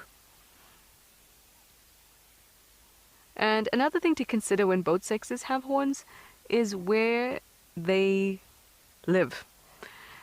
Open areas, both for the wildebeest and the blessbok. Yes, impala also like open areas, but they're often in the thickets, and they're not primarily in the open areas. So, the presence of horns in both males and females, like I was saying earlier, might have to do with both males and females having to defend themselves in an open area like this. So the defense of themselves and the defense of their young has to be done by either the male or the female. It's not left to the male where he's got a territory and he can protect the females within that territory, or protect a group or a harem or something like that. It's not the same. It's almost as if each individual, whether they're male or female, has to have the ability to protect themselves in a space like this, an open area like this. Because remember that they can't easily hide from predators when it's open. Oh, this wildebeest here is having a look at that lapwing. Never mind, they've parted ways now. It's quite a young wildebeest. He is, she is one of those that we were seeing them run. Ooh, bless you. So, was that Willis? Willis, you wanted to know how fast a wildebeest can run? They can run really fast, like 80 kilometers per hour, which is actually very similar to what the blessbok can run as well. So we've got two species that really love, or their primary habitat is open grassland areas, and we already see similarities just because of their habitat. Their speed, both of them around 80 kilometers per hour. They both have, males and females have horns. So just by looking at a feature, oh, we've got a bit of a fight going on here. Just by looking at a little feature, we might be able to tell other things about that animal. What environment they like, what their pressures are, what the evolutionary pressures are on them. Is it more for sexual selection or defense? We can see these little things just by observing a single feature in an animal. It's kind of like learning the language of nature.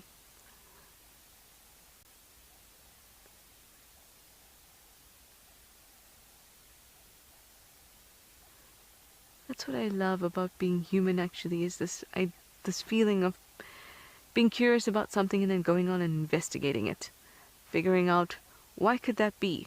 And we're so good at that that is a profession. You could be a scientist whose job it is to figure out these things.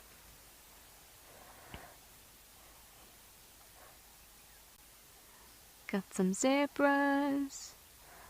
They're chilling. Oh, I read a really interesting study on zebras.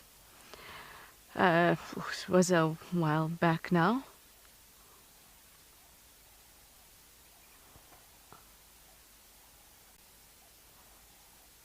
Oh, Granny fan, that is a really good question. You'd like to know when wildebeests are resident as opposed to migratory, which is their natural state actually, how does their behavior change? So, wildebeests are migratory species. As we've seen in East Africa, in the Mara, we know that there's a great migration, but there used to be a migration of wildebeest here in southern Africa as well, very, very long ago. But the introduction of, well, urban areas, fences, population increasing, private property, etc., borders, all of that changed the behavior of the wildebeest, so they no longer had a migration in southern Africa. But that is their natural state, to migrate. So, to be honest, not a whole lot has changed in terms of their ecology or their diet or anything like that, because they're still pursuing water and they're still pursuing the best feeding areas. It's just that now that they are in reserves mostly, they have, and I think Steve mentioned this a couple drives ago, they've got water sources. Sometimes they're in reserve, there's pumped pans, so they don't necessarily have to migrate as they would with that purpose in mind, because that migration was such a deeply ingrained part of their evolution and their life cycle. But if we boil it down to what the purpose of it was to look for food and water. Those migratory routes, just to follow the rains, find food and water. If those are present, the wildebeest doesn't necessarily need to migrate. And now if we think of hundreds of years worth of not needing to migrate, what we see today here, these wildebeest who are not migrating, all they're doing is moving on a reserve to find the best bits of pasture, the best bits of water. So not a whole lot has changed. Not that I can think about. I wonder, and I don't know this, but I'm thinking about it, what if there are changes to muscle density? Could there be changes to maybe myoglobin in the muscles? Because I'm thinking about the endurance necessary to do these long migrations, and having not done them in a couple hundred years, is there a reduction in the chemicals and the muscles in their bodies that allow that endurance? The other thing is the slanted back. So as they're running, we see the same sort of slant with hyenas. So the back is slightly lower than the front, and that's because it allows for endurance. Because what ends up happening is that their limbs, when they're at full tilt, sort of work as like pendulums, and so they conserve energy. The stride is almost automatic. They're not having to put in a lot of effort to keep the pace. So I'd imagine migrating wildebeest would need that slant. You can see why that slant came about. Now I'm thinking, since they haven't been migrating for a while here in southern Africa, has there been a change in the angle of that slant? I don't know. But it is something to think about. Maybe that's what I should think about. After drive this morning, and I'll come back to you in the afternoon, because I'm sure we will definitely see some wildebeest.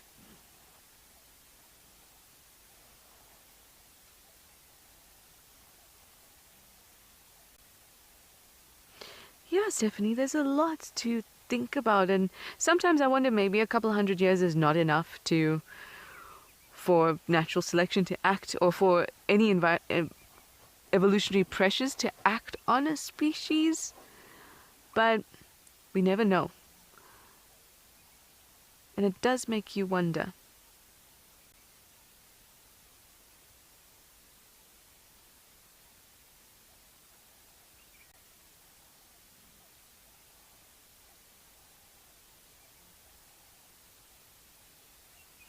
The other thing is, since the wildebeest are not moving as they were,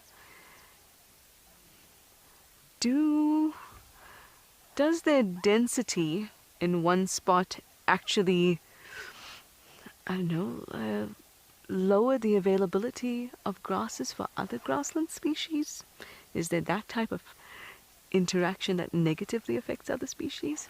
I guess I'll have to figure it out between drives. But we are going to head maybe to one of the dams, and we're going to send you over to Ralph, who had a wonderful time at Welgevonden not too long ago.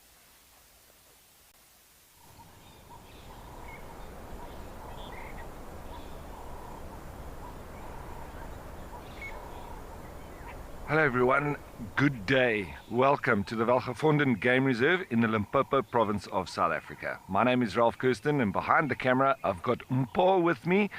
And I tell you what, we're out before sunrise, and as luck may have it, we've already come across lovely fresh tracks of a leopard. And we have stopped just also to be quiet and listen if there's any alarm calls, because the other animals around, if they see this leopard, they'll let us know that it's here. So as we're following this track up the road here, we can see this one right here, the front foot with the 3 lobes of the proximal pad, meaning the back pad, of the front foot with the back foot coming on top of it, and that we call a direct register. So this is on an exact walking pace, not slowly like the leopard was, and it's come up along the road here. There's another one, and there's another one over there, and there's a scuff over here. As the ground gets harder, a little bit more difficult to see, but here's another scuff over there, and that cat is walking up that side of the road, whereas if we come onto this side of the road, we can see there's another cat that is not very clear. Once again, I say that this ground is very hard, but there's another big track there. There's one over here, and a track there as it's walking up the road. So this animal has a friend with it, and I think it might be at least 2 females, and who knows, there might be a male with them. So we're going to head up this road and see if we can find them.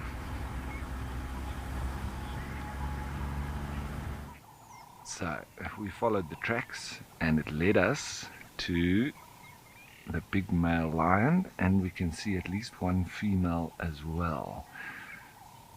It's a little bit behind the bush, so we're just going to watch the male for a while. But ultimately, the tracks never lie.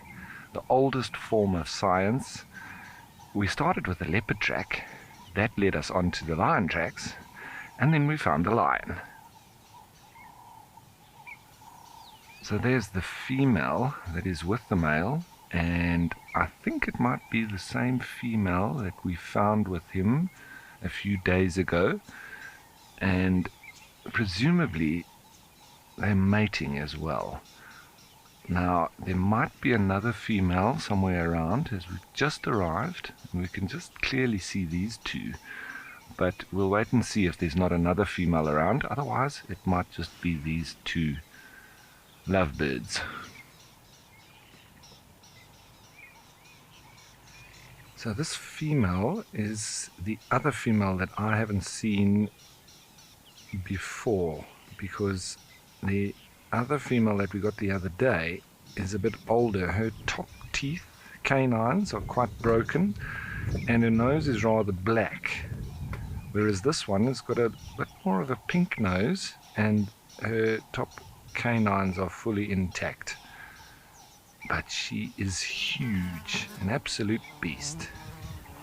I would say coming in at around about 120 kilograms, maybe even more now with all the meat that she's taken on.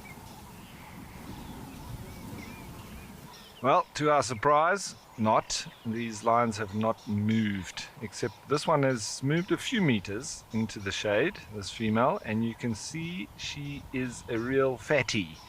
I think last night they must have made a kill because they are all rotund and seeming like they've eaten their weight in flesh. So I wonder what the unlucky animal was, but well, that's the ways of the wild. Carnivores must eat, and eat she has.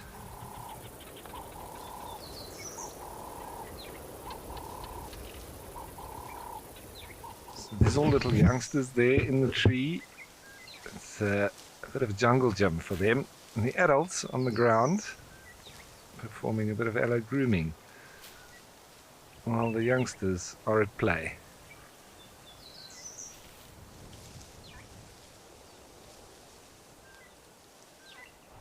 I always love watching baboons. Papio ursinos, there we go. A little bit of a family dispute. The social dynamics of them is just incredible. Ruled by an oligarchy or gang of dominant males. Anybody that steps out of line knows about it.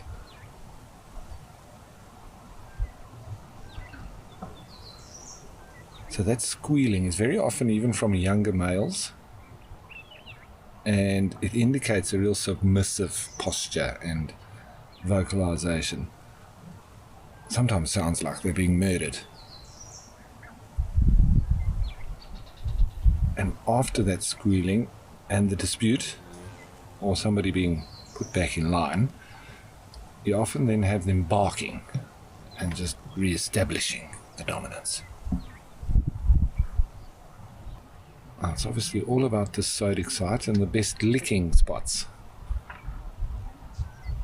There's a high level of mineral salts as a result of water flowing through this area, having dissolved mineral salts and then evaporating on this particular spot, and then it gets concentrated, and then the animals come and use it and feed on it to supplement their diet.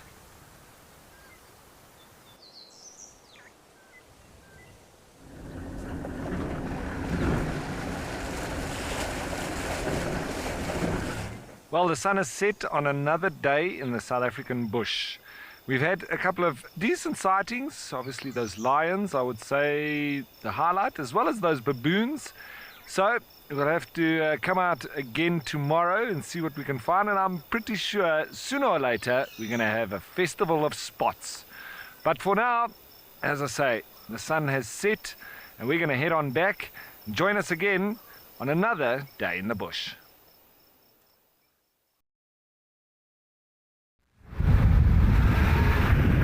Sounds like another wonderful safari with Ralph.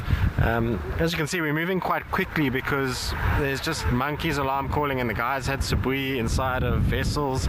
Then there was langa, and now apparently there's just leopards running around and no one actually knows where anybody is right now.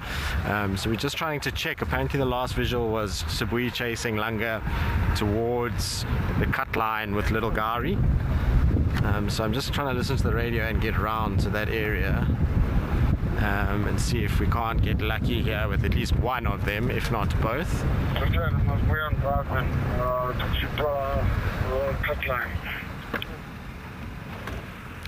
Okay, copy that. So I was just told to come this side, and now I've been told to go back where I just came from, which is par for the course.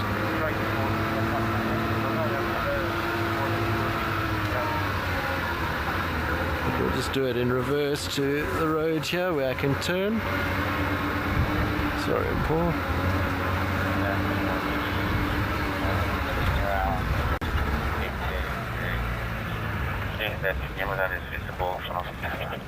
Alrighty, back round we go. So sometimes this is how it goes when it's two different leopards.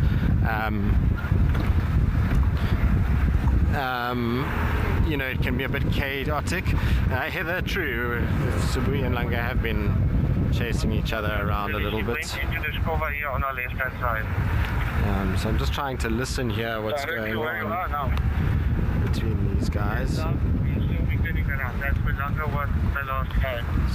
I don't know, it's difficult also area because there is a huge drainage line that's not very navigable. Sorry, I'm Paul. And so I'm not sure where they're going to pop out exactly here, but we'll try and find them. In the meantime, let's send you across to Steve. He's got himself some Ellies.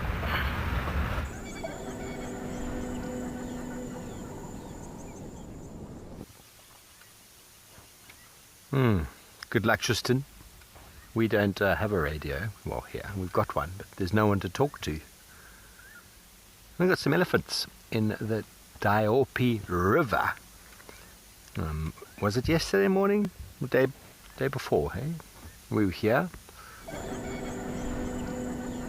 Tracks again, crossing. I've been trying to get to this river all morning. And now we finally get to it. We attempted to cross a bit further up, but it's not crossable. And we didn't feel like getting stuck on our last full day, especially with about 50 minutes or so of the show to go on a Sunday. No one will come and help us. Well, eventually they would, but we're going to find these lions while Tristan finds one of the many leopards.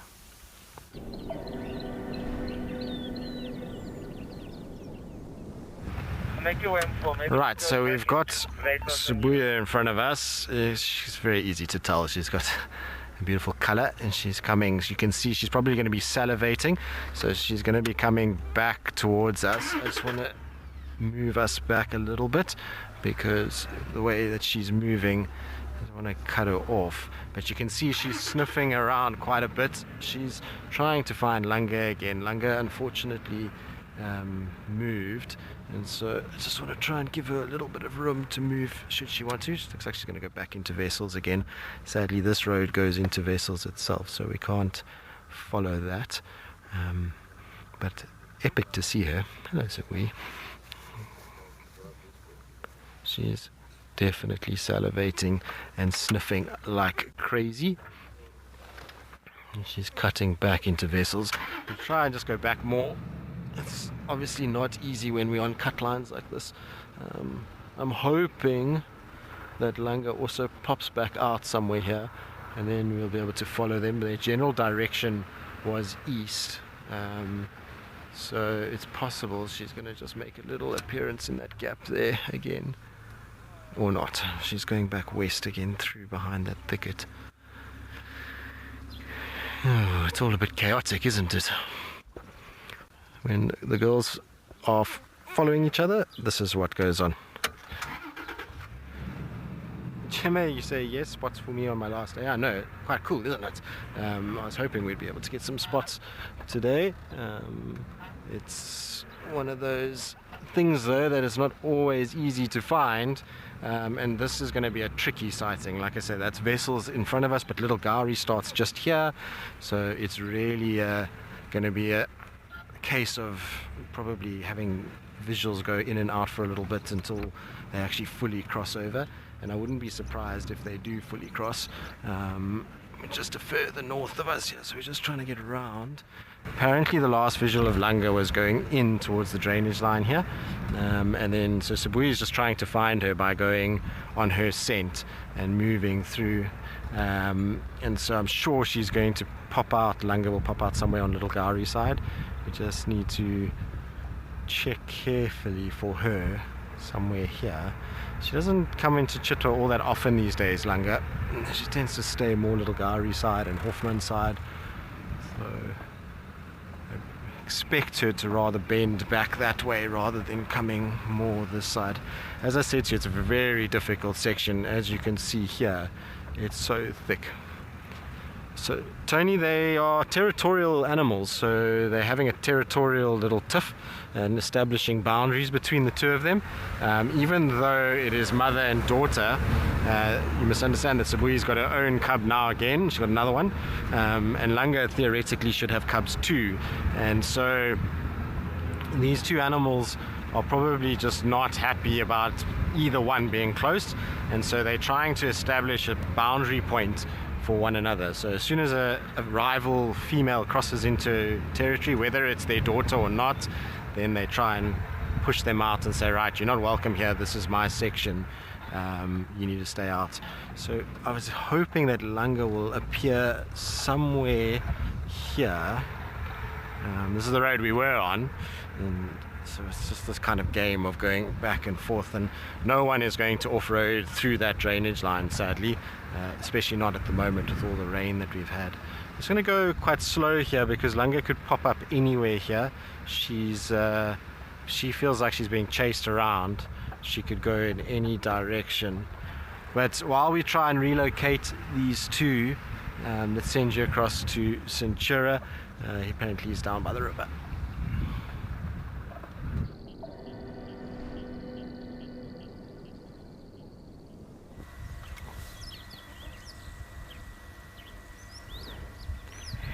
A little crocodile just out of the edge of the water, soaking enough sunlight and warmth as much as possible. Crocodile really loved spending a lot of time basking because the heat is the engine of the crocodile metabolism.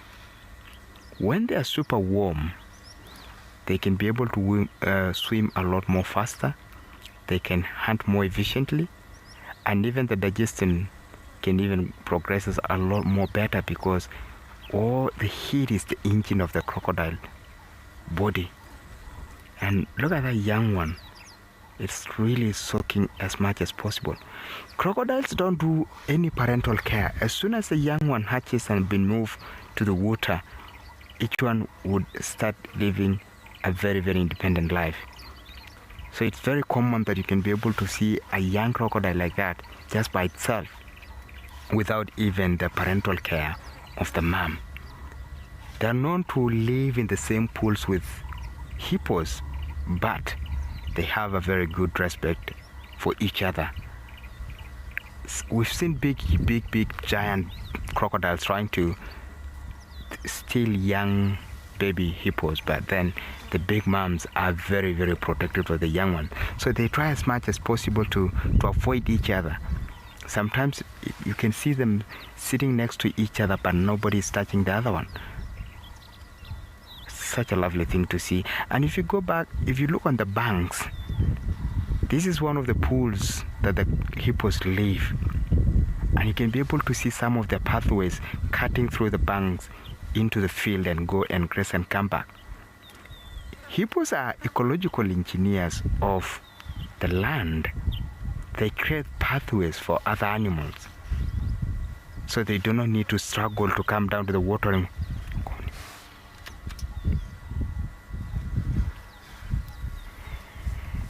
Kobe, good question, Kobe. What crocodiles do when they're nesting is they nest on the bank of the river. So that particular crocodile that you see here, if that crocodile was nesting, they can be able to dig the sandy bank of the river and put their eggs, lay them there, and oftenly come back to that particular spot because they have to ferociously guard their nest. Because if the monitor lizard discover that, they will eat them all. So the female crocodile will have to keep a very, very close eye on where their eggs are and push away any particularly the monitor lizards that will try to come and prey on their eggs. So there are no defined spots that they have to nest, but they can actually nest anywhere along the river as long as they can able to dig in and put their eggs in. And interestingly, the hatching of the eggs and the sex of the young ones that are hatching out from their clash would be determined by the temperature of the soil that those eggs are being incubated. Temperatures are higher than 30 degrees Celsius, all of them will turn to be males, and lower than that is female. So when nature calls, Maui is the only answer. Satisfy your wanderlust and take to the open road in one of our fully equipped motorhomes. Boasting a fridge, gas stovetop, AC and bathroom, our motorhomes are comfortable and spacious, making any self-drive adventure in the Kruger or garden route memorable. Whether you travel alone, as a couple or the whole family, Maui has a motorhome for you. Maui, home where you roam. Hello, I'm James Hendry, and I'd like to take you on a very different kind of safari through the wild heart of Madagascar. In Undersea, we'll track the Indri's eerie call through misty rainforest. Then it's east on to Masuala, where lemurs leap through the jungle, coral reefs glow beneath the waves, and adventure waits around every bend. Come, let's explore it together. Even a hyena coming into the action as well now. Oh my word! She's stalking the hyena now. Leopard, hyena, lion, all together in one shot. Oh.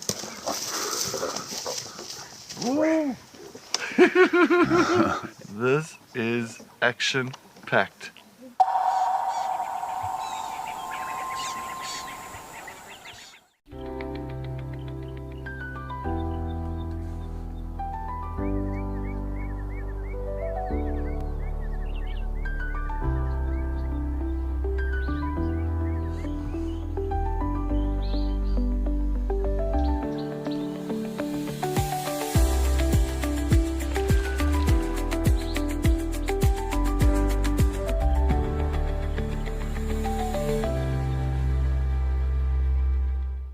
When adventure calls, answer with Brits.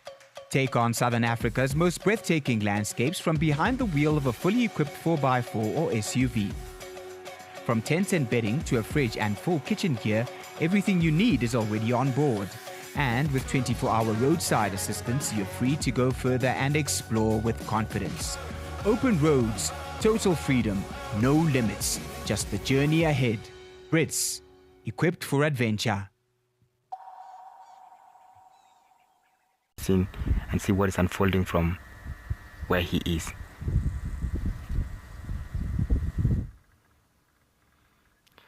Well, it's got Sibuya again. She's back on the Chitwa cut line. It's like the worst little corner this where little Gowrie, Chitwa and Vessels all meet.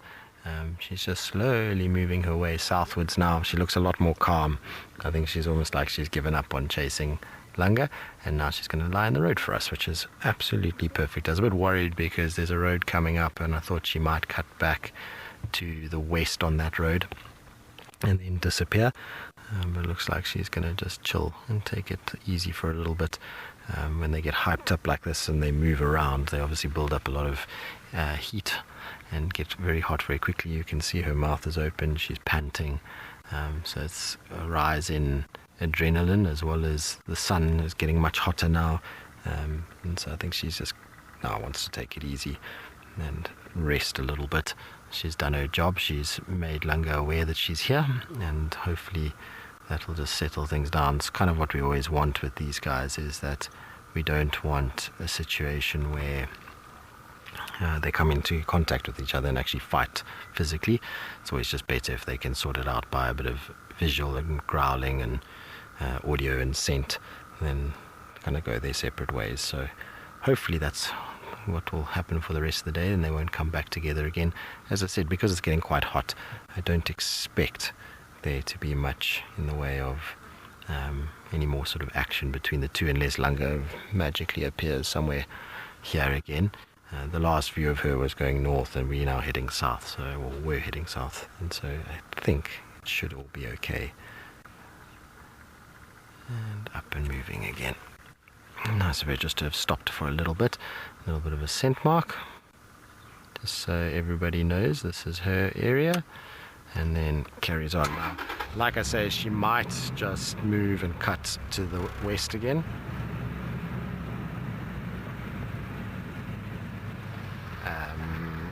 And so we'll see. Sorry, I just was stopping there because one of the guests was taking photos, and just letting them finish taking their photos, and then we can carry on going forward. I'm hoping, like I say, that she just keeps going south, because then we can follow her. This is the junction now that we're approaching. There's like a slight kink in the road, and then we'll see. I have a sneaky suspicion though that she's going to turn. Her direction this morning was mostly south. That's where she was kind of headed this morning. So maybe she's been good to us. She's going just south with the road, which is excellent. Thank you, Sabui. Most kind of you. Her son, to give you an idea where he is, he's straight west from here. There's where the Mulawati is. He's down below there. He was just walking around by himself this morning, and then, like I say, Langa was just on the same road, but then went north from there. Everybody's just in each other's faces a little bit today, which is, I guess, how it goes in the Sabi Sands. We've got such a high density of leopard here that it's not surprising that we have situations like this, where cats are bumping into each other all the time, and having to sort out boundaries. This is the exact spot, for those of you that were watching during the week, where we had Rulani, and so I wonder if she picks up the scent of Rulani now too. She might just do so.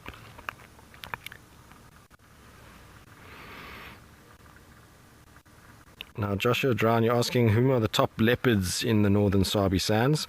Well, I don't know if you can say top leopards. I think they all, in their own right, do what they need to do.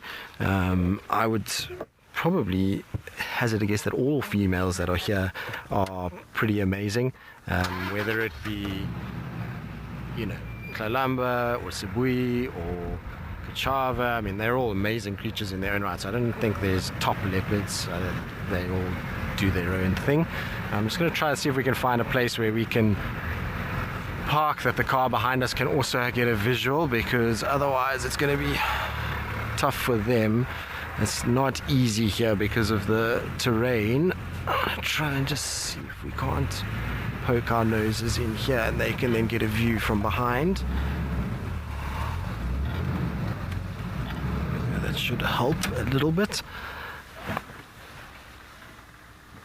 But as you can see, she's just started to rest now again. Chap, when you say use your handbags, not your claws, Sabui and Langa, yes, rather not have claws coming out. We don't need injuries to either of those animals. We don't, like I said, I don't like when they fight with each other. If they just have a little bit of a bump into each other and there's some sawing and some scent marking and a bit of grumbling, that's fine. But the females sometimes can go hammer and tongs at each other and really fight.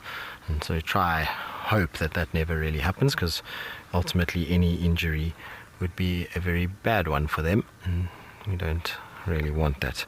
I think we've had enough of leopard and dramas around leopards over the last few years, and so hopefully everything will be good going forward, and we won't have too much in the next little bit. But it's important that they do this and that they establish where they all are. As I said to you, we're in this weird little corner here, and so we've had Rulani here, Sabui comes here, Langa comes here, Kachava even can be seen in this area. So it's just at the junction of all of those territories, and that's why we're ending up with this little bit of competition that's taking place between them. Jackie darling, you're saying you want to suspend my departure. It's been a joy. I'm glad that you've enjoyed it. It's been nice to be back, but sadly I need to get going because I've got a trip into Kenya and Tanzania that I need to go and guide, so I'll be leaving for that on Thursday, but hopefully we'll get back sooner rather than the 2 years. Hopefully we'll be able to make something work and be back in a few months' time. We'll see how we go. I'll have to chat to the powers that be and see what go on. I'm pretty sure we can make something happen.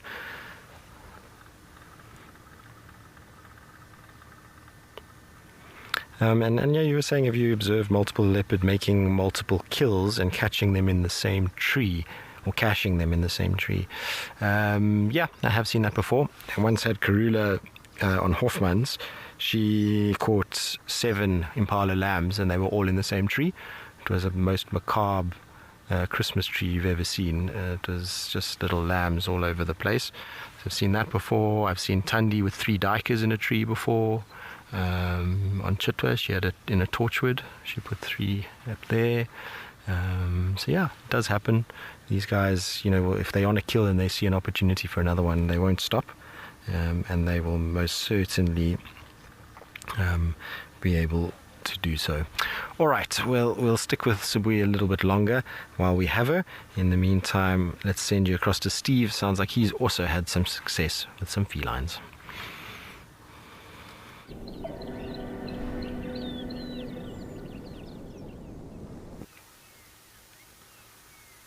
Well, there you have it, everyone.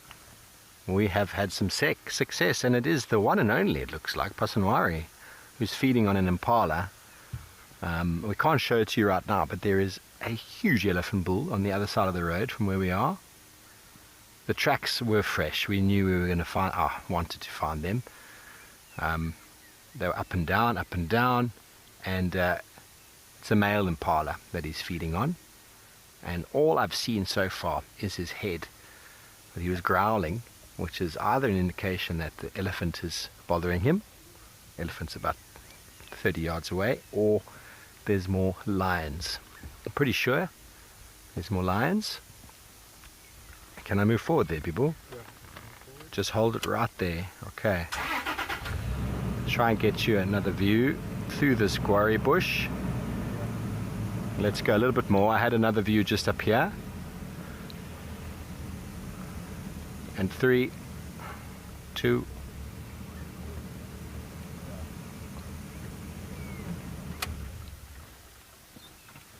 Now, we were fascinated to see if this elephant is one of the big boys, one of the big tuskers. He's not bothered at all. There's dust bathing. If he comes through and chases this lion, there's the whole pride. Well,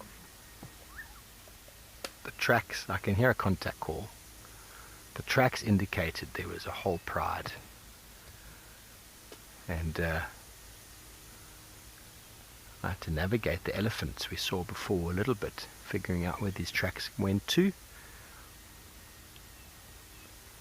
And we saw some vultures. We thought would come around. And people spotted this gentleman. Stephanie, yay for Pasanwari. Lions are calling by the dam, I think. You did hear that, eh?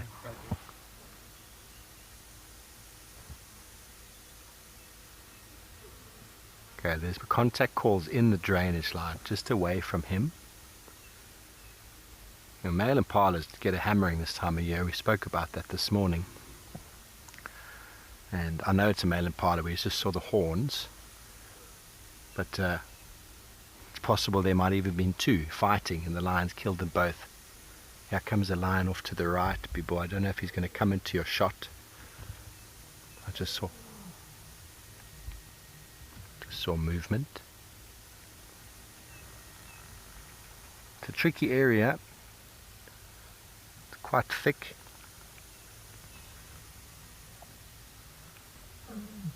Can you hear the contact calls, everybody? There's another lioness. It wants to come and get some of this. Let me move up a little bit, people. This gap over here.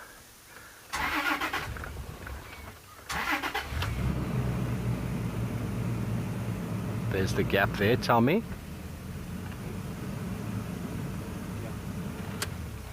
Now there was something dead here a couple days ago, and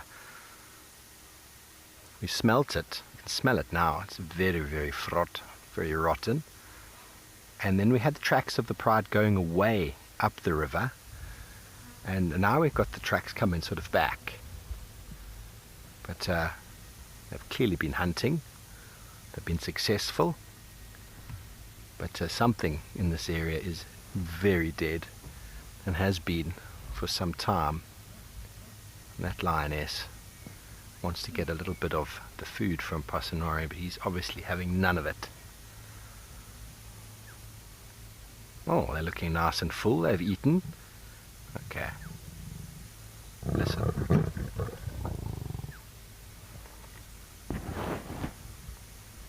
Look at that belly.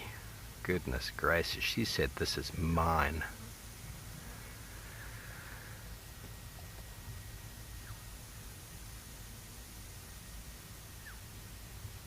Well, people, success. I love it, you know. Maybe 15 minutes. What? It was 8:26 when we found those tracks. That's not bad. That's not bad at all. That makes me happy, as I'm sure it makes many of you happy. We will definitely come and follow up in this area this afternoon. I think there's a whole pride of lion here somewhere.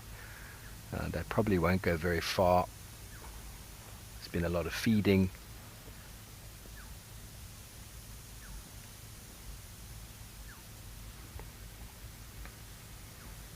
But what I do want to show you, because I think this is fantastic, just have a look how close we are to this elephant.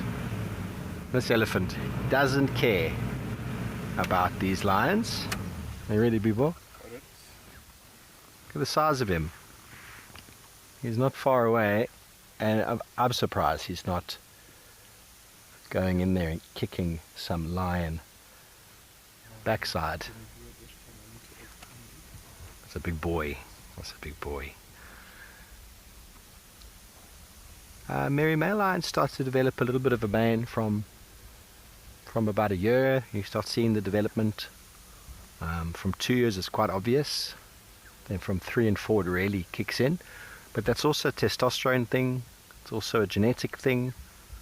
I can't offhand think how old he is now, but he's grown a lot. He's grown a lot since I last saw him. And he's enjoying his lovely impala.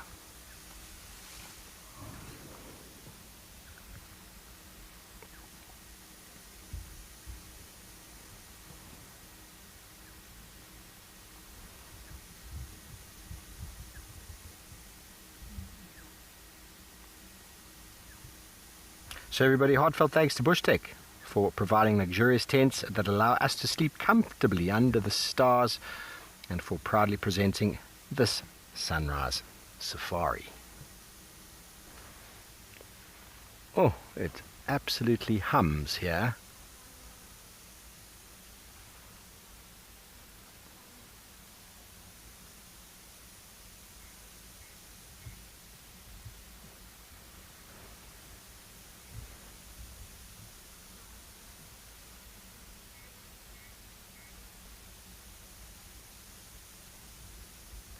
He's a very impressive male. Okay, people, let's see if we can go back and get a lion again on camera. Maybe I should go forward here. Oh, he's coming. Here comes a lioness. Got it? Ready?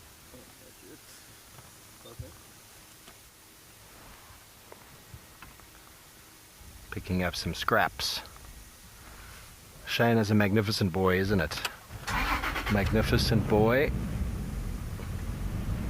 Well, these lions are just a couple of meters off the road, but the nature of the vegetation is making it nearly impossible to put them on camera. There goes the young lioness. She's carrying remains of a carcass.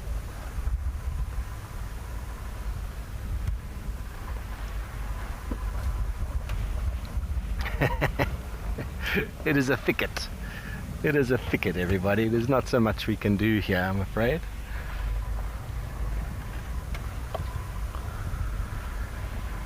Well, we know what we're going to do this afternoon. We're going to come follow up here and see if we can get some better views.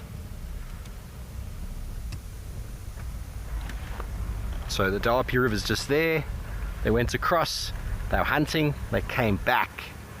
I saw some vultures. And then we got them. How cool. Oh, there he is again. Let me know if you do get a view. I'm just going to put it on the dash cam so that people can get a view of of him. He would like to pick up on some more scraps. Oh.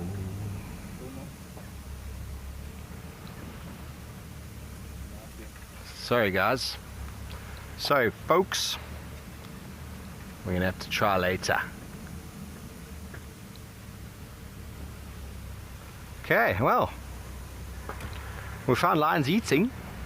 Wasn't a giraffe, but we'll come back this afternoon and see what else they've got there that's filled their bellies. And while we do that, let's go back over to Tristan with the one and only Sabui.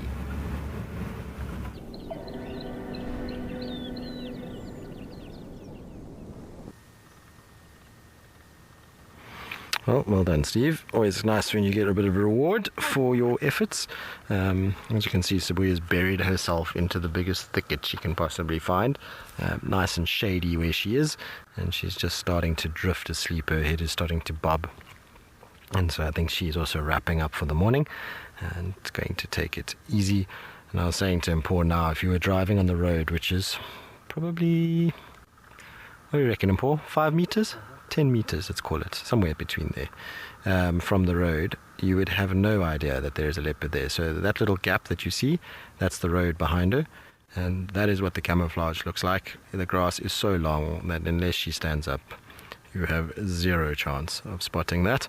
It's just to give you an idea of what we're working with out here. It's tough when the grass is thick and green like this. It makes life a lot harder to find these little spotty cats, and they use it to their advantage. That's why they're doing well even over the full moon period. They're still catching a lot of food. It's just got so much cover to use when stalking and hunting at the moment. But I'm hoping that she's going to do just that through the course of the day, and maybe she catches herself an impala. She's positioned herself quite close to some little mud wallows where lots of impalas like to come through the course of the day as it heats up, and so maybe she'll be able to catch one here. It would be ideal if she does, and then she goes and fetches her son.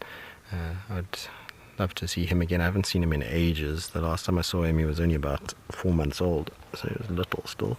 I'd really love to see him again, but we'll just have to wait and see. That the likelihood is that she's more going to go back into vessels by this afternoon.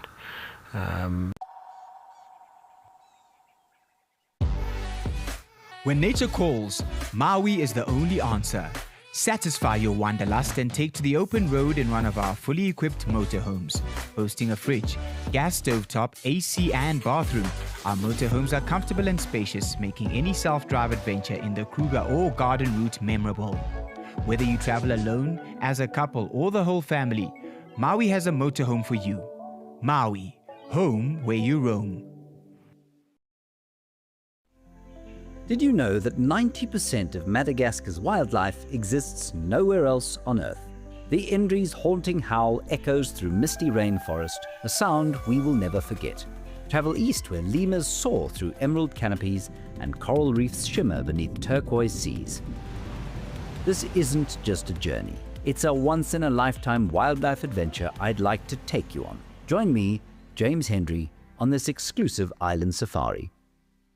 The Wild Earth Impact Foundation is a non-profit that uses the power of wildlife storytelling as a force for good. We create sustainable development projects that showcase conservation stories, empower people, and inspire environmental action. As a registered South African PBO, you can make a tax-deductible donation to the Wild Earth Impact Foundation. To find out more, visit our website.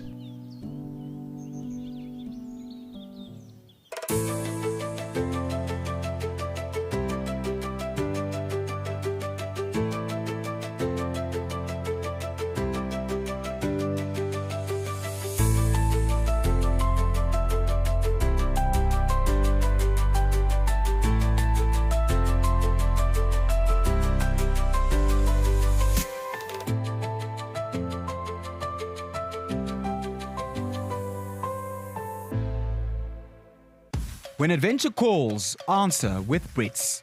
Take on Southern Africa's most breathtaking landscapes from behind the wheel of a fully equipped 4x4 or SUV. From tents and bedding to a fridge and full kitchen gear, everything you need is already on board. And with 24-hour roadside assistance, you're free to go further and explore with confidence. Open roads, total freedom, no limits, just the journey ahead. Brits, equipped for adventure. And we have a handful of them still left in the Masai Mara, so it's always wonderful to see one. It looks very chilled, very relaxed. That is a good spot for it to spot predators from long distances. They are still persecuted by hyenas, wild dogs, leopards and lions, so that is a very good spot. Yeah, I know you know that this is not a true cat. It's a half dog, half cat. It's actually more related to dogs than cat. And one thing that is very true about them is during mating, they have extended matings or mountings just like dogs. And a female can actually be shared by 2 males at a time, just like dogs, one after the other. The other thing is they have almost 8 mammary glands. They lack the sheath that covers their claws. They are diurnal hunters. They hunt during the day. They give birth to up to 8, whereas true cats give birth to up to 4.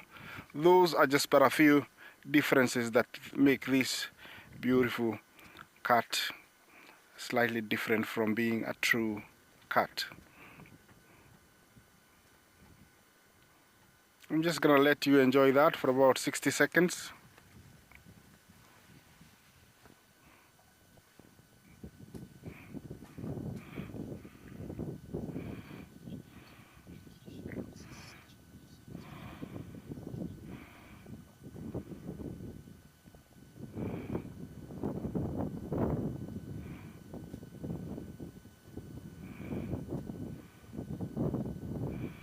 Waikisha, you say it's a cool sighting. Yes, it is a cool, super cool sighting. Always a welcome sight to see a cheetah. Sometimes I forget that they exist, but when I get to these open plains, my mind and my body just pushes me to pull out binoculars and just to have a look if we'll see one on top of the mounds. Yes, this is a proper cheetah territory. Open plains with plenty of grass, a few termite mounds. I'm sure they are having a difficult time, very much like we are locating cats because of the long grass. They're having a hard time locating, prey. He's definitely looking behind. That is where the danger could come from, because there is enough rocks and bushes. That is where a leopard or a lion could ambush him from. So definitely that is the the area that she or he needs to worry about. If it's the same one that I saw a few days ago, must have walked very, very far, but I'm still waiting to hear the ID of this cheetah. Unfortunately, we don't see them every day, so sometimes it's really hard to identify our cheetahs. They roam very far because they're actually under a lot of pressure, not only from predators but also from guides. Yes, everybody come here to see them, and because they are diurnal, they will want to hunt during the day, and that is the same time everybody is looking for them. And some people don't really understand that. They will come and drive in front of them, sometimes spoiling their kills. So it has become rather hard in the recent years to see these beautiful cats. Yeah, we will be getting close, so don't you worry, but that's a beautiful sight. I always try to sit a little bit and then let them feel comfortable, then we get closer. Nelly, you say best ending? Well, thank you for sticking by. Yes. Hello, who are you?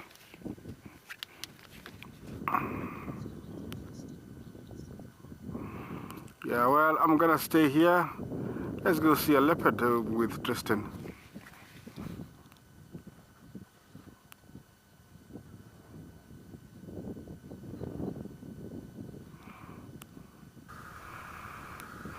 Indeed, we are close to our leopard. We unfortunately have to be in the terrain that we're in. Unlike beautiful scenes of cheetah on termite mounds, sometimes for us the grass and things get in, well, the leopards get into the grass, and we just, in order to get at any sort of angle, need to be fairly close, although we're not that close to her, I guess. She's up and mobile again. I thought we were going to have her just resting for a little bit longer, but seems like she wants to get going and move again. So let's see if we can just find her. Luckily there is a track right here that just goes out. Looks like she's going back on the road, which is nice for us. What a beautiful girl. She's such a pretty cat, and it's amazing how similar she looks to her sister. Her sister is called Piccadilly, and she's down in Mala Mala, also a hugely successful female in raising cubs. She's done also very well for herself.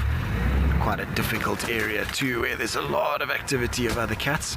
I think Piccadilly probably, in my opinion, has the best territory of all cats. Her and Stone Drift. Piccadilly's got the section where the Mulawati, Manyaleti all join the Sand River, and it is beautiful. She has rocks, she has incredible river access, big drainage lines. The Mulawati looks completely different down there than what it does here. It opens out into this big wide expanse as it goes into the Sand River. It's stunning down there. So we've got a cool territory, but her sister fared a little bit better. Both of them come from a pretty well-known female called Kekalezi. She used to be on both Londolozi, and she's going to go up this tree. It'll be interesting to see. She might just scent mark it, but let's check. She's cutting into vessels, sadly. I'll just pull off a little bit for him, Paul. No, back onto the road. She was in a tree this morning before she saw Langa. Zori, say thank you for an epic Sunday fun day. It has been epic. I mean, to have cheetah, leopard and lions in the last 10 minutes of the show is pretty spectacular. So we've done super well this morning, and hopefully all of you have enjoyed it. It's nice that we get to finish with just a little white tail bobbing down the road. And it also just goes to show you that the leopards here just move at really interesting times of the day. It's extremely warm in the sun. We were sitting in the sun now while she was in the shade, and it is hot. It's not a cool day at all, and yet here she sits all chilled, walking around, trying to see if she can take advantage of anything during the day. And a lot of the leopards are hunting in this part of the world at daylight because of the hyenas at night.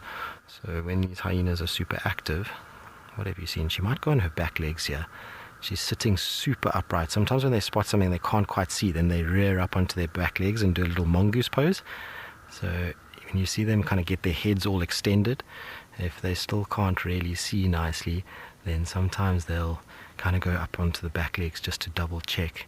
It would be so cool if she did that just to finish for the morning.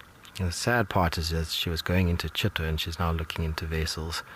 I hope there's not something there that she wants to hunt. Her whole neck is slackened out now. But unfortunately it's that time for all of us to say goodbye to you. It's been an absolute pleasure having you along for the ride, and so we'll get one last view of Sibuyi quickly, just to wrap up our morning, and hopefully we'll be able to find her again this afternoon. She is heading into Chitto, which is great news, and so we'll see you all on the Sunset Safari later.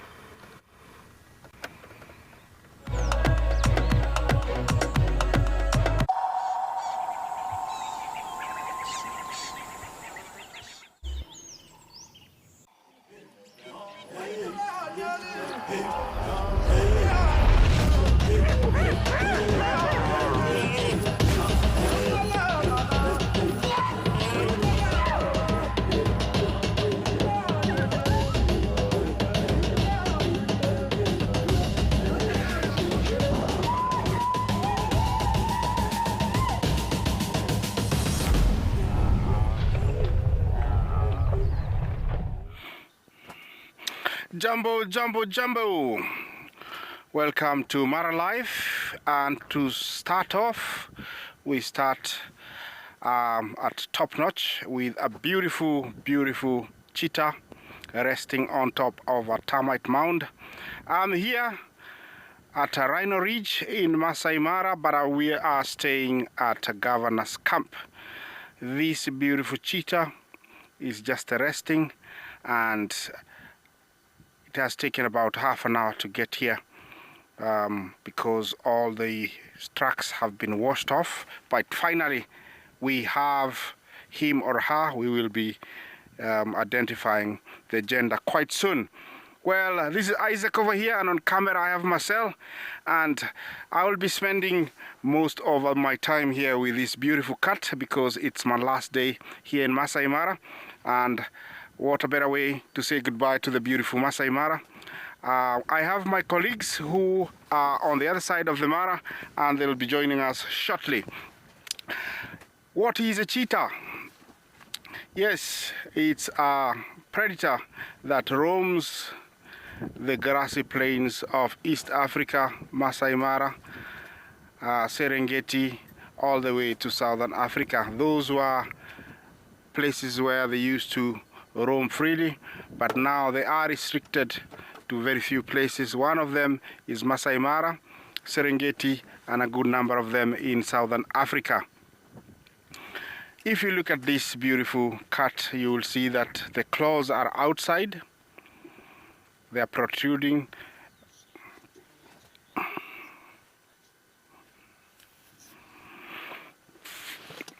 Yeah, Stephanie, Jambo, beautiful cat. You can see that the claws are outside, and unlike true cats, cheetahs retract their claws halfway. They lack the sheath that covers the claws, and so they are halfway. Apart from that, they need those claws for a good grip, for running.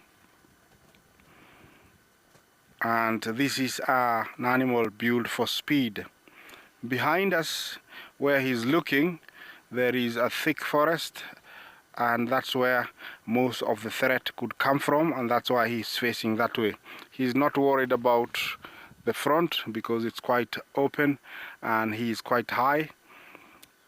I'm going with the heel for now, but hopefully we will be able to find out, the gender. That's how it looks from where we are parked. Just a beautiful sight and a beautiful cat. You will note that this cat has got spots, not rosettes. So it's very different from a leopard. It's spots, not rosettes. Well, I'm staying here because the cheetah is here. Let's go say hi to Sanchura.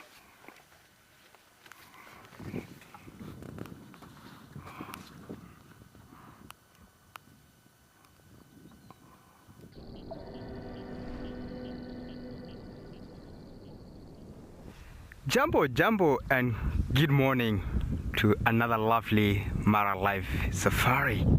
We are right here at the bank of the Intectiac River, one of the feeders of the Mara River and Talek River. My name is Centura, and behind the lens is Big James, and here we are. Such a beautiful time to be out here. And right here, we've got a lot of, at the edge of the water, you'll be able to see there's a lot of foam forming on top of the surface of the water. What is happening here? Hippos spend a lot of their time on the land, eating a lot of grass, and come back to the water. There is a lot of plant material that are being deposited here when they are dropping their waste, and that decomposes. And in the process of decomposing, there is a lot of carbon dioxide and fats that are being released, and that's exactly what we're looking on the surface of the water. Forms because of the decomposition of the hippo dropping. It's very good because it's going to brings a lot of this deposit into the aquatic environment, and the other microbiomes that lives in the water are going to get a lot of food.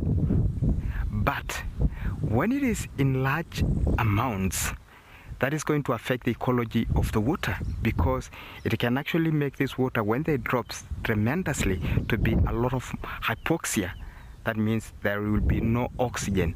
So animals like fish who are not able to use the atmospheric oxygen, they cannot be able to get any oxygen from the water, because a lot of these deposits from the hippos are decomposing and there is a lot of oxygen being utilized, and the water is actually running out of oxygen. Look at the color of that water. It's very, very murky. Penny. Good question, Penny. Yes, sometimes this, when you come to when you're approaching a hippo pool, even as far as 500 meters far, you can be able to pick a very strong scent, like sulfur.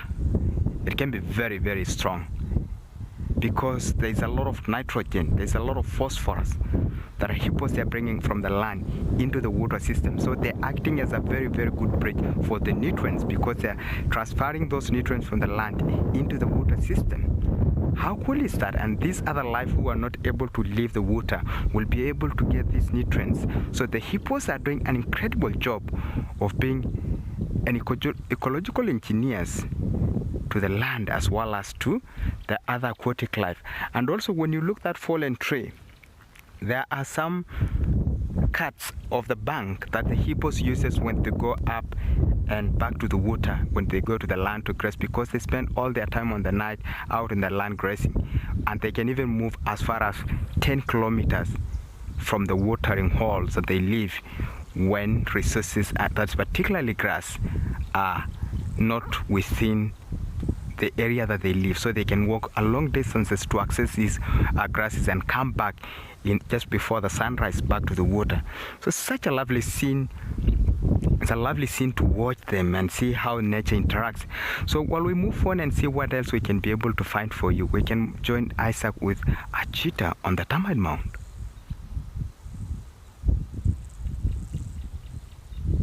Ruka. What is Ruka? Ah.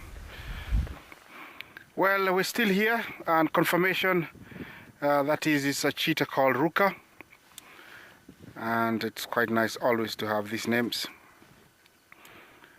And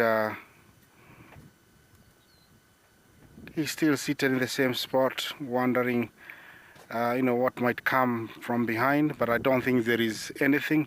They are very fearful of leopard and lion. The population currently of cheetahs in Mara Serengeti is very low. I would estimate it to be under 2,000. And these are animals that facing serious threats from habitat loss, food loss, and also predation. High mortality rate in cubs. Those are some of the effects affecting this beautiful cat. We never tell you, but there is another variation which is very different, called a king cheetah, that is found only in Southern Africa, Zimbabwe, and I think those countries there. It's a rare, very rare variation of this cheetah. It's called a king cheetah, and it's slightly different where it have almost broken lines. So you can see this, they're not really sporty, but they're broken lines, and there's very few of them and very rarely seen. It's the same cheetah, but just a rare variation. They say there's only about 10 to around 20 in the world, and most of them are in Southern Africa. This guy doesn't look like he's eaten, and he might be going for something today. It would be nice if he gives us some action, but I'm not gonna push things. Already I'm appreciating finding him and him giving us this much time. Sometimes you come across one that is very shy, they've never seen vehicles. They wander long distances, cheetahs, because unlike true cats, they don't have territories. They have what we call home range.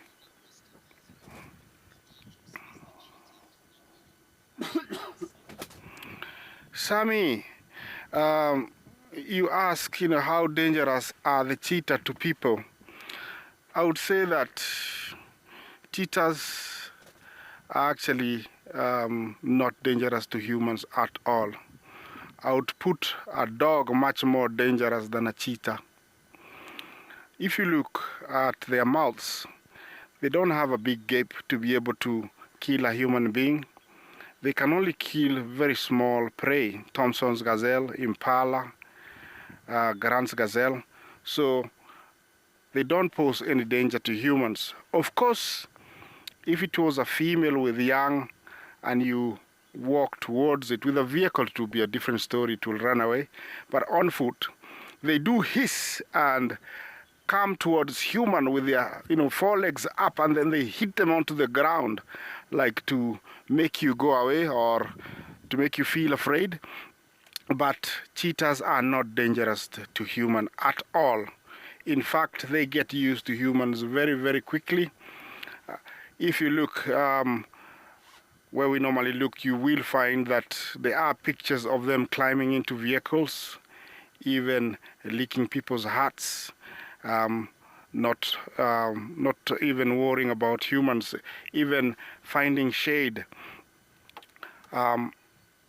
inside a vehicle. They do that, or under the vehicle, all that. So they are not a danger to human at all. Leopards are very, very dangerous, even more than lions.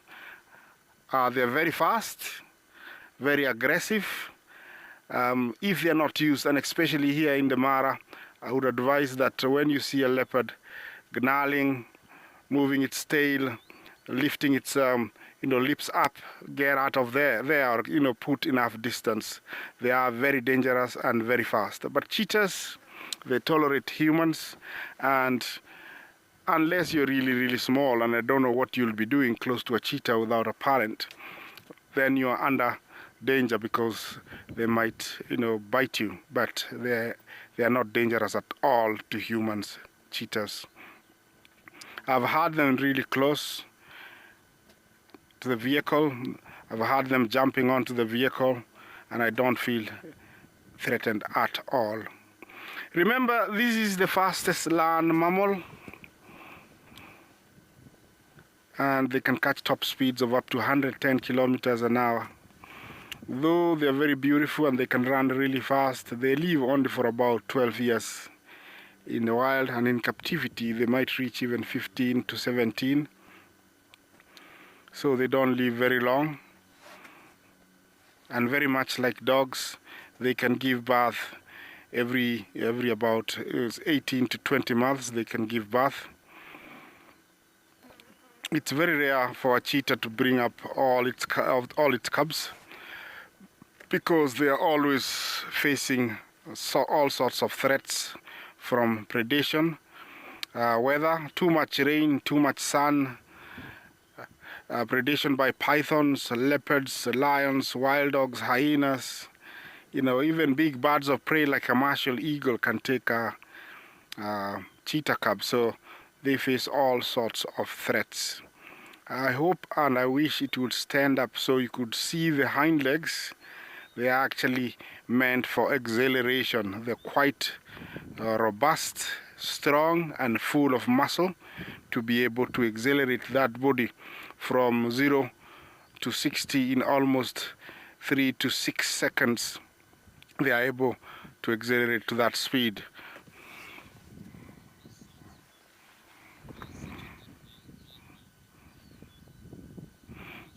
Mahesh, lovely view all around. Thank you.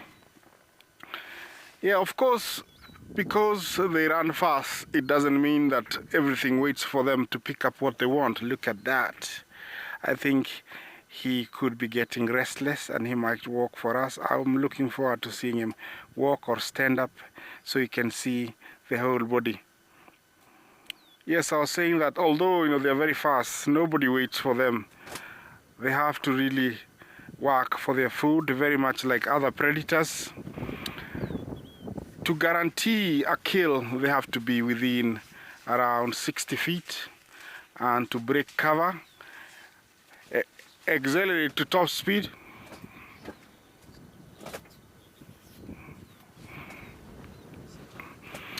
Simba, yeah, you ask why carnivores live shorter life than herbivores. Well, it is tough being a predator. Being a herbivore, everything is easily available. You don't wake up and go hunt for grass or leaves. The only thing you have to worry about sometimes is water. But for carnivores, the area is there, the animals are there. It is tough, you know, going for a Thompson gazelle that is already very fast and it's waiting for you to come, so it runs away. So it's not easy being a predator out here. It is tough hunting, and also competition is very high. So each day for a cheetah or a leopard is a very long day. I think he might get up, and I'm looking forward to seeing him. This is Ruka, and the last time I saw Ruka, he was in the triangle about, I think it was about 4 years ago. I think, yeah, that's when I saw him, Ruka. I remember really well. I was with SafariLIVE. It's been a while, so it's nice to see him again. He's looking way down there. I don't know if there's anything that he might go for. I don't see any Thompsons or Impala. I'm hoping that we might get to see something to top everything on this beautiful Sunday. I don't see anything. He might get up. There we go. Look at that. Finally. Very hungry. Ruka needs something. Yeah. Got to make sure that your back is okay. The coast is clear before going. Make sure that there isn't that leopard or lion stalking you. That is what he's doing. They have amazing eyesight. He's able to see even through, you know, those bushes back there. James, you say that Ruka was reported to be limping yesterday. Well, I don't think it will be long before we see if he's limping or not. Let's find out. When he sits like that, he might go. And there we go. Is he limping? I don't see any limp over there at all. Looks like he's very fine to me, but very, very, very hungry. He's in need of a meal quite soon.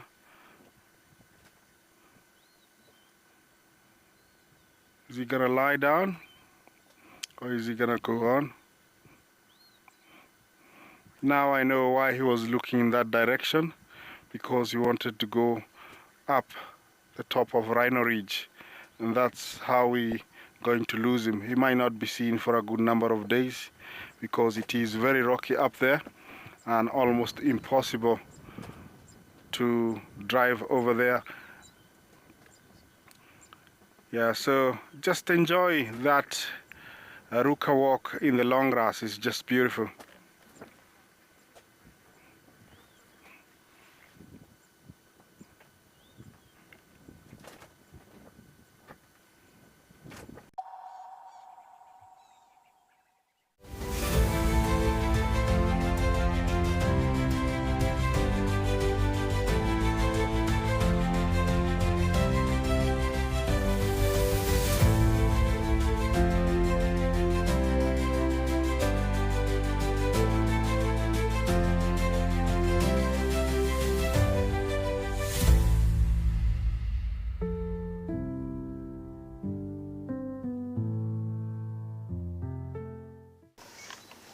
Even a hyena coming into the action as well now.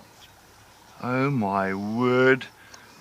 She's stalking the hyena now. Leopard, hyena, lion, all together in one shot. Whoop. Whoa. This is action-packed.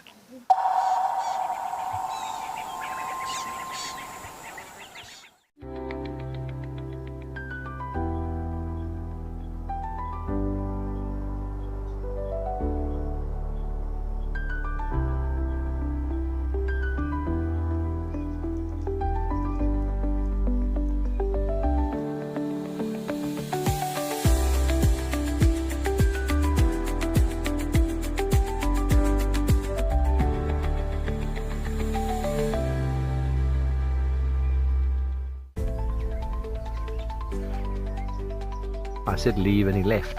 We've had no luck with leopard, so I'm manifesting. Talk about sunbathing in style. Yeah, Paul?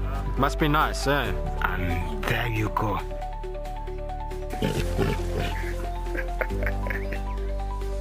Never know.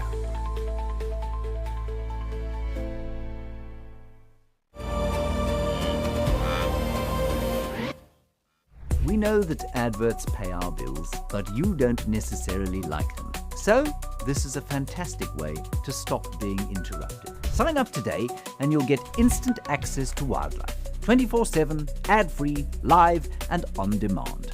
No pesky commercials, no rude interruptions, just wild Africa exactly as it unfolds. Wild Earth Explorers, wilder together.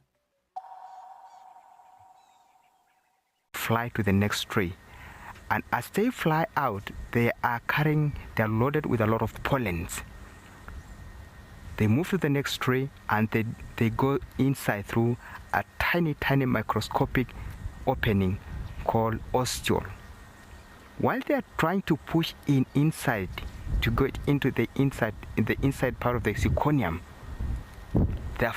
their wings and antennae drops out completely. They come out, so they get inside, and when they get inside, they are already impregnated from the previous fig, and they get inside, they lay their eggs, and they die. Once they die and the new eggs hatches, the males will be the first one to emerge from the inside, but they will never leave the fig or the zirconium. When they hatch, they will wait for the females to hatch and they impregnate them, and the females will be the next one to emerge out through, and they emerge out and they move to the next zirconium. So while we see if we can be able to find a fig to show you, let's quickly move to Isaac and see what the cheetah is doing.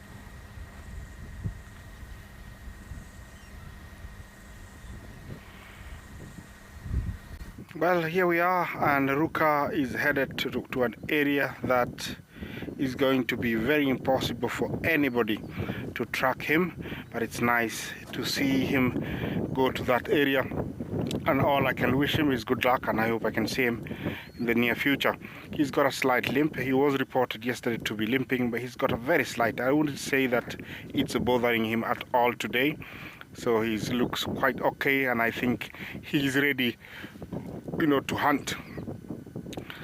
Very alert, very cautious, always stopping and observing, and every now and then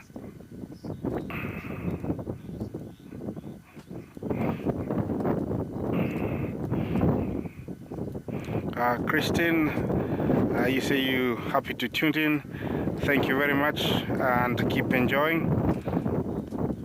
The SafariLIVE will be here and SafariLIVE will be here, so keep tuned in. Look at that, he decided to say goodbye. He found a rise, and I think he's on a rock or a termite mound. After that, I think it will be adios. Look at that, he's looking behind from where he's come from. I'll just let you enjoy that, the grass moving from the wind and Ruka.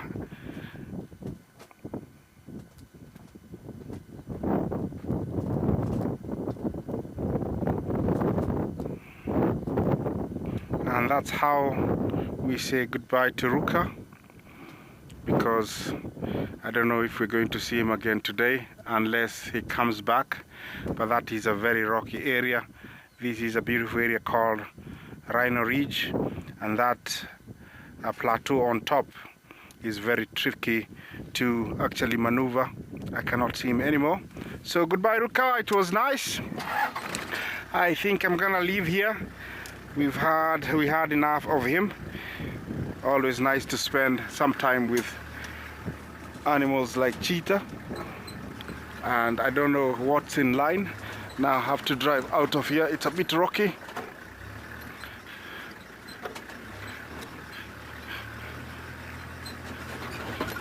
There used to be a road that used to go up there, but right now with the tall grass and also the tracks have been badly eroded by water, it's a bit of a risk trying to go up there. If I was to break a U-bolt or a spring up there, it will take a good number of hours for the governor's mechanics to come and rescue me. They are actually on standby anytime if we have a problem, but we try not to get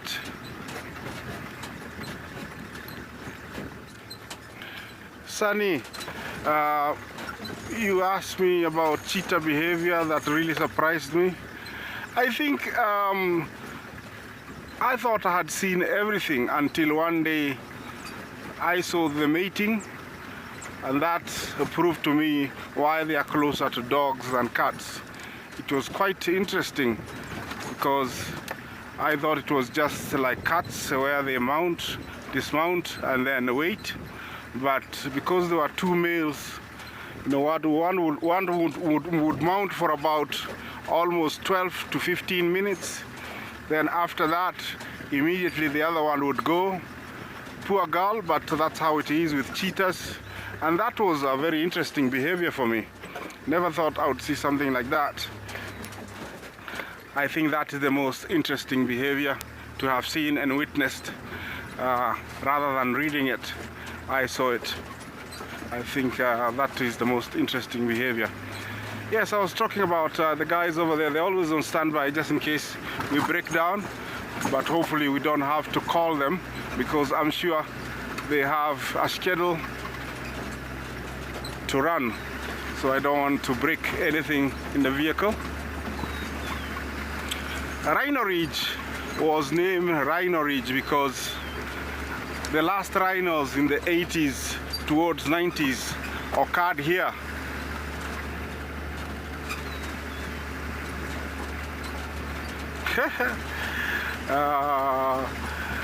You say, you know, maybe I could find you a leopard. Well, I think that is I'll be overthinking, or I don't know how to put it, but well, you never know, we might get to see a leopard. With a game drive, anything is possible. You can never say never. You could be driving and then a leopard is in the grass. Maybe it was stalking. I'm trying to see if I can see Ruka from where I am, but definitely not. Yeah, I think let's take you to Sanchura by the river while I try and find something else.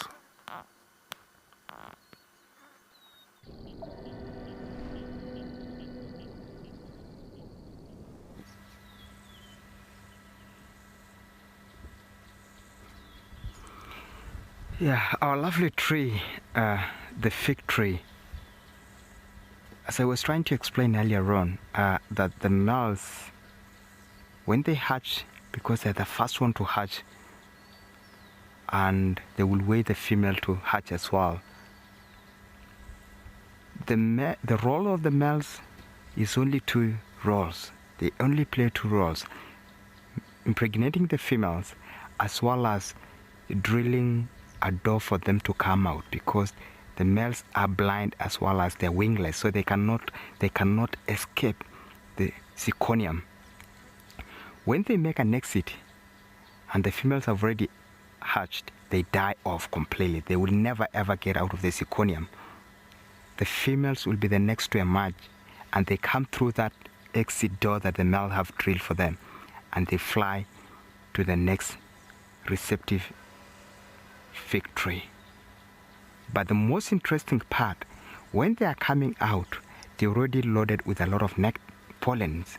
So they move to the next tree, they go through, they squeeze through that little ostiole, and in that process, they drop their wings and antenna. They get inside, they drop, the cycle continues, they drop their eggs, and the male will emerge again first and impregnate the females, and they come out and the cycle continues. These trees, without the fig webs, they are not there. Without these trees, the fig webs are not there, and vice versa. A lot of life is depending on this tree. Baboons comes and eat those figs, birds, and a lot of other animals, including the elephants. So if these trees are not here, a lot of animals will not find food. But if the webs were not there, these trees will not have any seeds. There will be any young fig tree growing. How interesting is that? We have to be incredibly careful on the kind of pesticide and insecticide that we use, because the fig webs are very, very sensitive, and if they disappear, a lot of life that are depending on them would follow suit. As human beings, we are the guardians of this environment. We need to be very cautious of what we do, because our actions can cause a massive extinction of many life. Such a lovely tree. We're gonna move on and see what else we can find around this particular area to show you. It's lovely, nice, very lovely, nice area. Very breezy out here. The sky is open, no much clouds, and very, very beautiful. You can hear a lot of birds calling. There's quite a few butterflies flying around. Such a lovely spot just to see.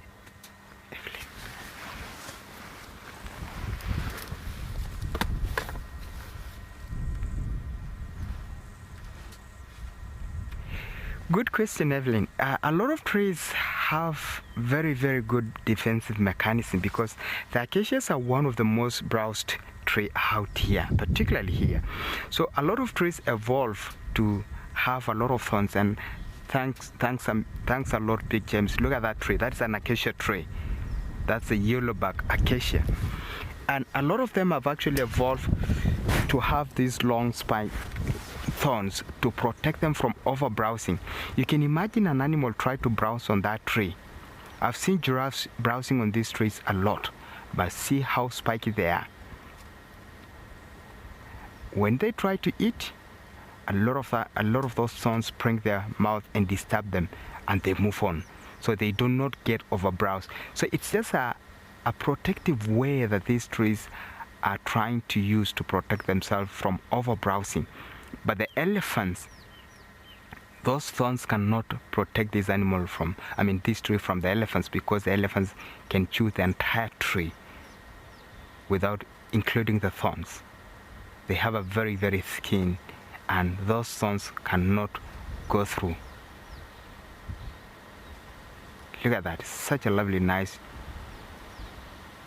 yellowback acacia, very close to the fig. Incredible. So that's one of the ways that these trees.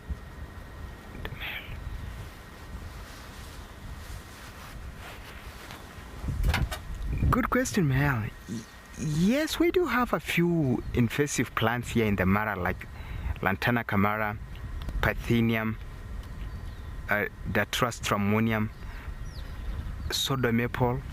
These are some of the invasive plants that we have here, but we try as much as we can to make sure that we properly manage that, because the invasive species can actually cause a lot of ecological havoc in the area, because they do not have a animal that can be able to browse on them, so they can be able to spread so fast and outcompete the native species from resources that they need.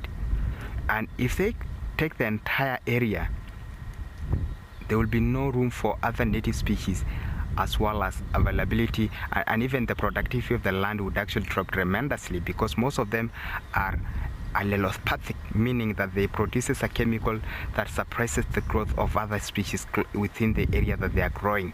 So it's always important that you try to suppress them so that they do not take the entire area.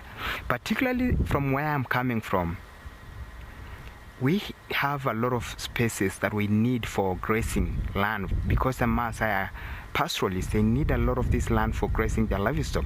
But if we have a lot of invasive species taking over the land, that would actually reduce the amount of land available for the animals to graze on. So you have to really to suppress, because if there was no availability of grazing land for the animals, then what you people can be able to depend on? These people are depending on those animals. So if they run out of forage, their livelihood are compromised. So it's important that you'll be able to suppress that.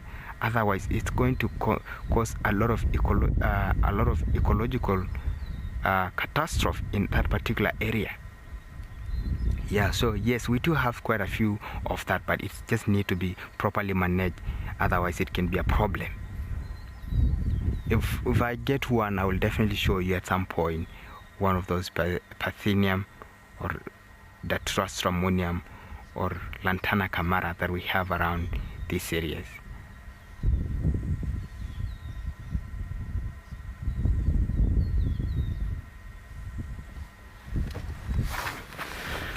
Yeah, so we will continue moving on and see what else we can be able to find to show you around this area. Such a beautiful area, and so much rich. Not quite a lot of game in terms of the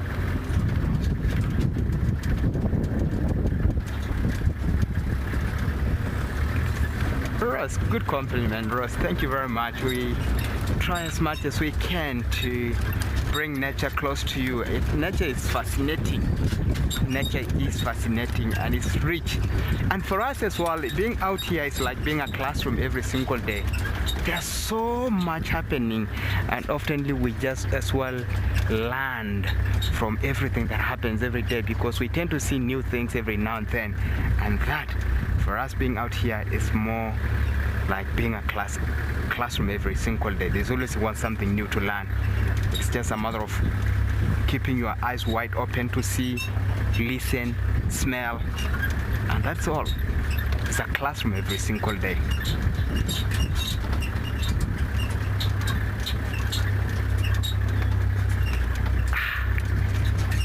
Hi, Dave.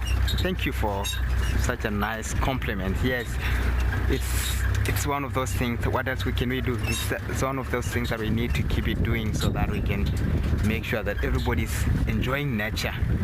It's meant for us all, and we're incredibly lucky that we are able to do this, to bring nature to your door every single day as much as we can. It's such a lovely time every now and then, being out in the Mara or doing game drives, like going to the fishing.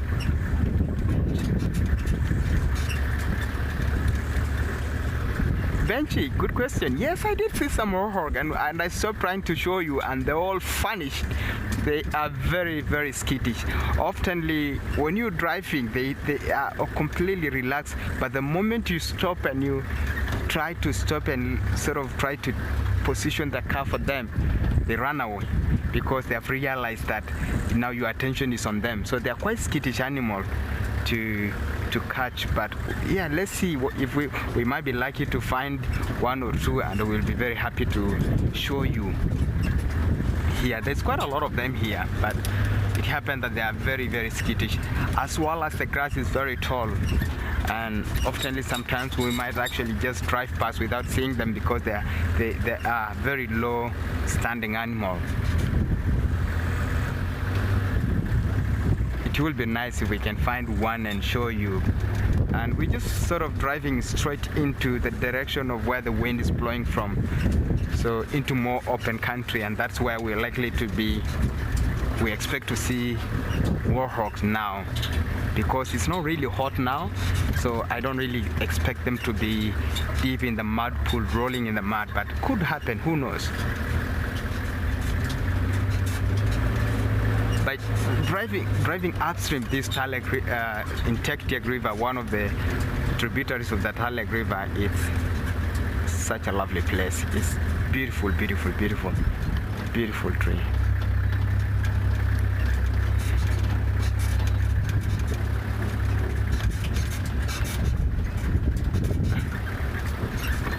Such a beautiful time.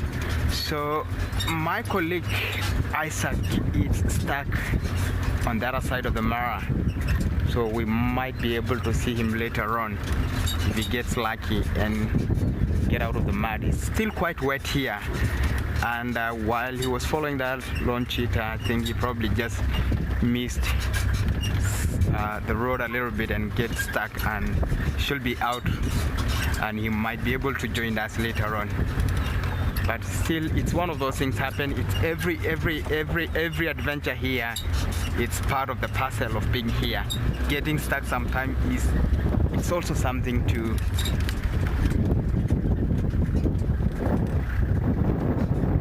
Rachel, we are incredibly happy to have you on board and tune in to see what is unfolding here in the heart of the Mara.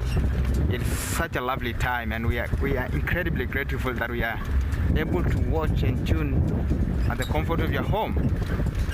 Such a beautiful time here in the Mara.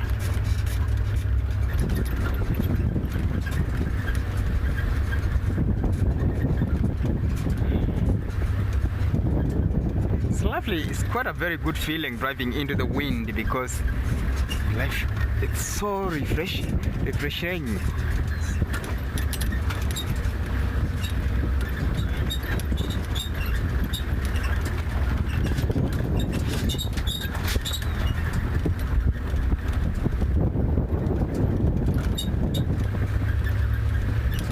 We are just heading towards more into the periphery of the property, where the community conservancies and the Masai Mara National Reserve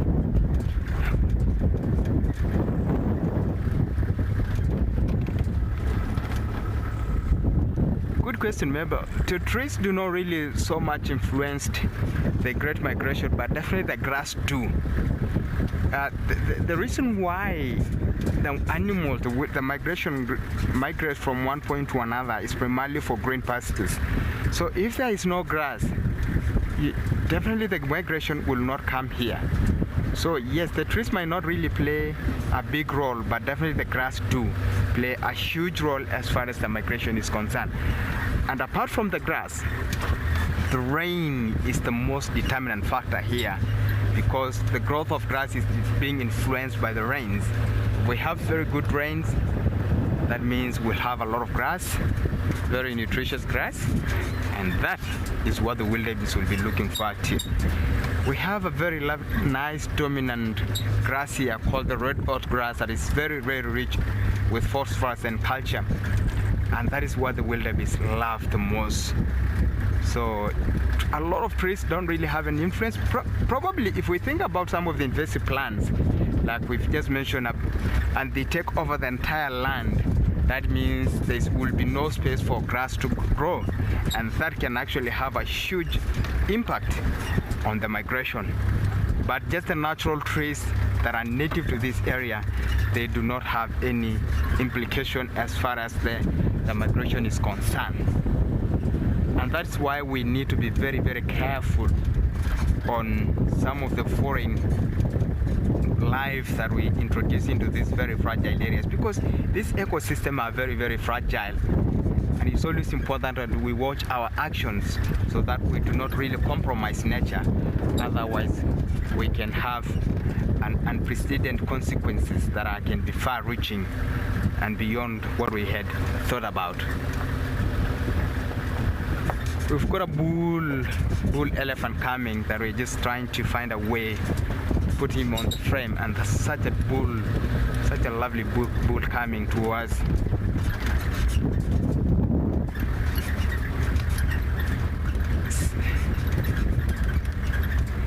This is a very, very low time of tourists in the Mara, and such a lovely time to visit the Mara, because the migration time is one of the times that you'll be able to see a lot of people coming, a lot of cars on sightings. But this time of the year, quite a few people, and this is one of the most fascinating times because you'll have most of your sightings by yourself without a lot of other people around. And the land is lush green, the animals are very healthy. It's such a lovely time to be out here in the Mara.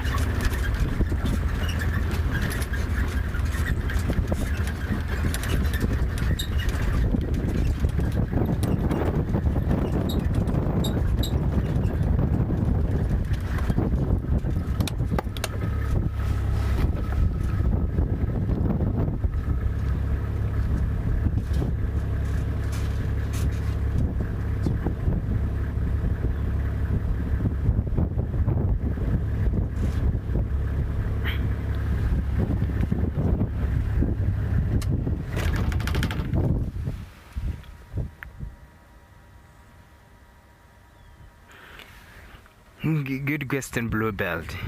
What made me become a guide is nature.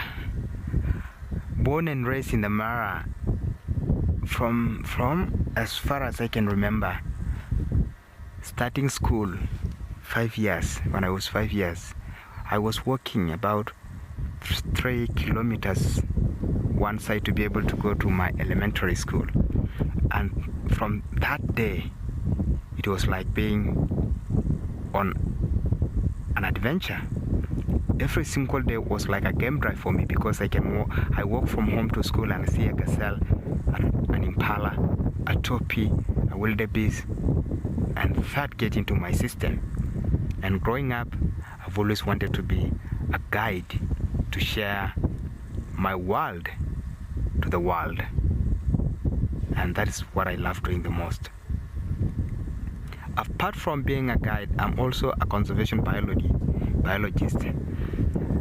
After guiding for 5 years, I saw a gap, and I thought I have to go to university and study conservation biology so that I can also be in the forefront in conserving this fragile ecosystem for these animals to live, because as guides we are depending on this land, and if we do not conserve the land, these animals will not be there to show to the world.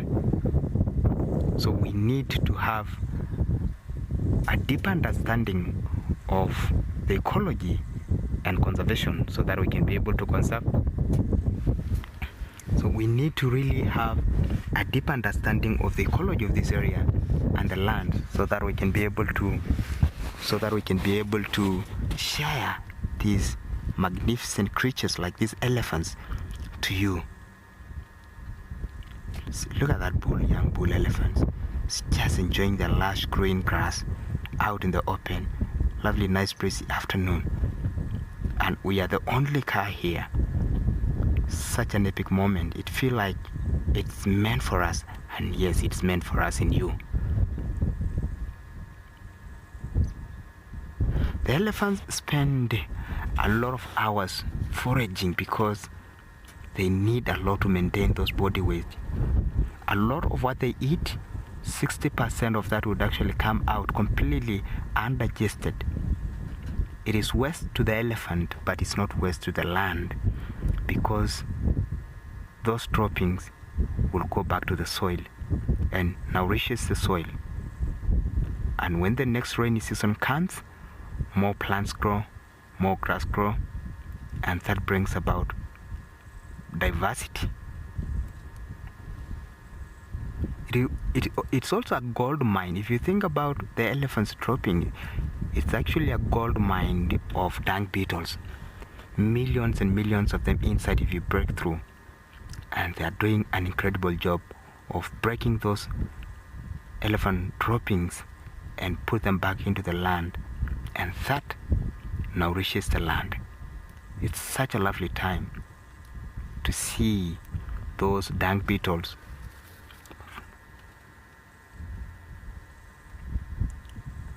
Good question, Mafumo. An elephant can actually live between 60 and 70 years. What limits the life expectancy of an elephant is the set of teeth that they have. Throughout their life, they have a maximum of 6 sets that only last for, every set lasts for 10 years. So if we say 6 times 10 make them reach 60, and if the last set fall off, then they cannot be able to eat a lot of branches, the hard branches that they need to. So they'll be more restricted to riverine areas where the vegetation is much softer and easier. And when the dry spell comes, when the nutritional value of those vegetation drops tremendously and food becomes scarce, then they would actually be more susceptible to a lot of diseases. And even the predators like lions can easily pull them down at that time. But as long as they are not eating enough and healthy food, then they become malnourished and they can easily catch diseases, and even they can die early. So they have quite a long life. They have quite a very long life. You can think about 60, 70 years out in the wild.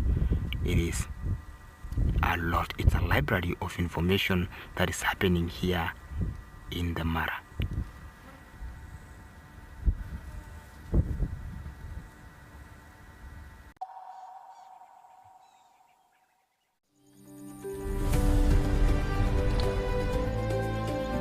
Bada bangsh, bada boomsh. Oh, she's going to run after impalas. She's running after impalas. All right, everybody, that is our cue.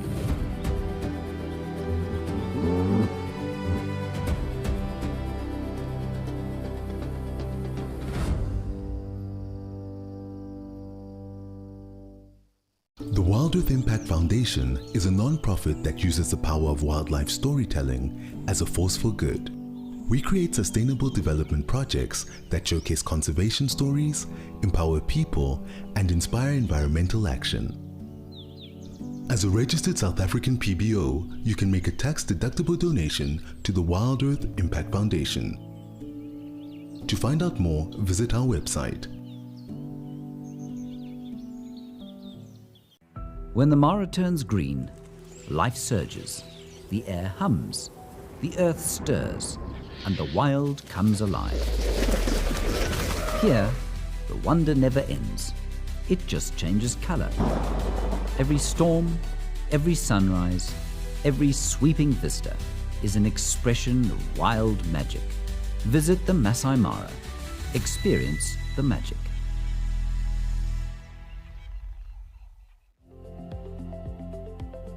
The Explorer Chat is a magnificent way to make new friends who share your interest in nature. As an explorer, you'll also get your very own dashboard and personalized profile, plus the ability to save and share your favorite wildlife incidents with our brand new Safari Screenshots feature. Share sightings, swap stories, and experience nature together with people who feel the same pull to the wild as you do.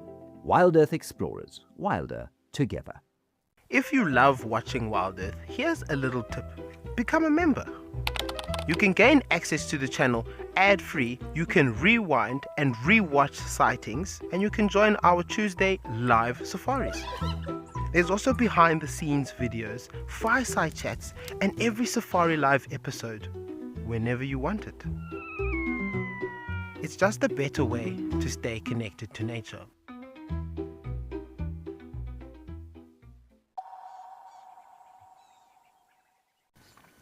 They look bored, but I tell you, this is part of being buffalo.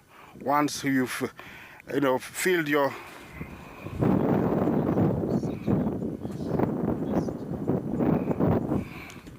Angie, well, thank you for the remarks. Yes, I hope, I'll be back someday soon. So we can, have a good time. Look, another one. There's another... behind her looks like there's another one with a single horn. We will show you. Maybe this is a rogue family of buffaloes. Where is the other one? Maybe we'll get to show you. Oh, look at that. The one directly behind her. Oh, look. Maybe they need to give one of each other's one side so it's full horns. Look at that. What a coincidence. Two buffaloes, one, missing a horn on either side. What's wrong with this family? Are they the bad boys of the buffalo? Or the bad girls of the buffalo? Yeah, look at that. So definitely a new herd for us. So in the last 3 weeks, we've seen more than 5 herds. And this one looks much bigger and much more comfortable actually with us. Unlike the others that have been running away, these ones have been standing there, staring at us.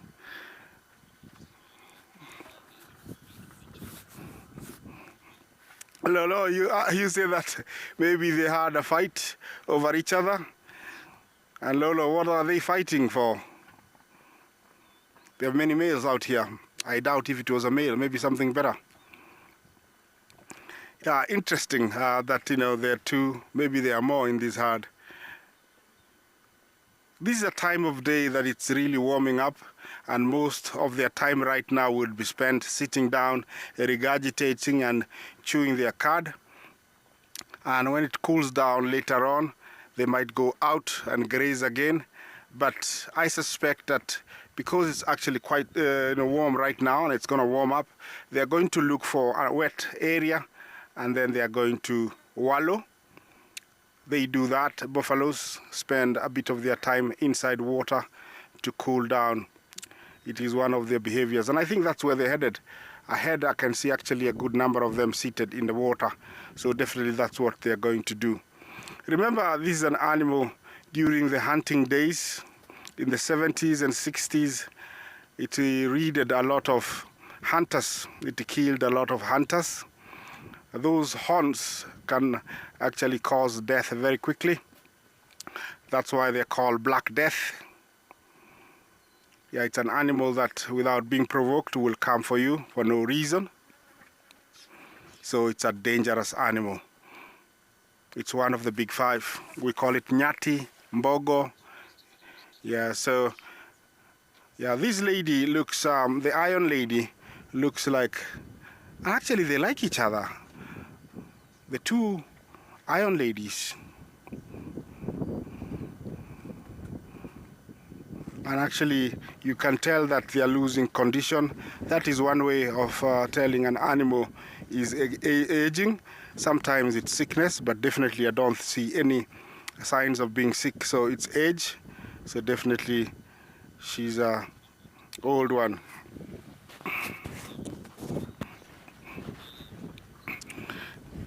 Waikisha, you say you enjoyed the Mara Drive. Thank you for being there. Thank you for joining us. And someday come, let's take you on safari. Both of them look like they're actually pregnant, though they're very big and old. They look like they're pregnant. In buffalo, they carry their young the same amount of time as our domestic cows, up to 11 months. And the only difference between how they suckle is buffaloes suckle their young from in between their legs. We have one on the top of a mound we like to share with you. He's right there on top of a mound. Looks like a topi. Well, it's been such pleasure hosting you this morning on Mara Life. Thank you for joining in, and on behalf of everybody at Wild Earth, I say tune in for another Mara Live this afternoon. Bye-bye from us.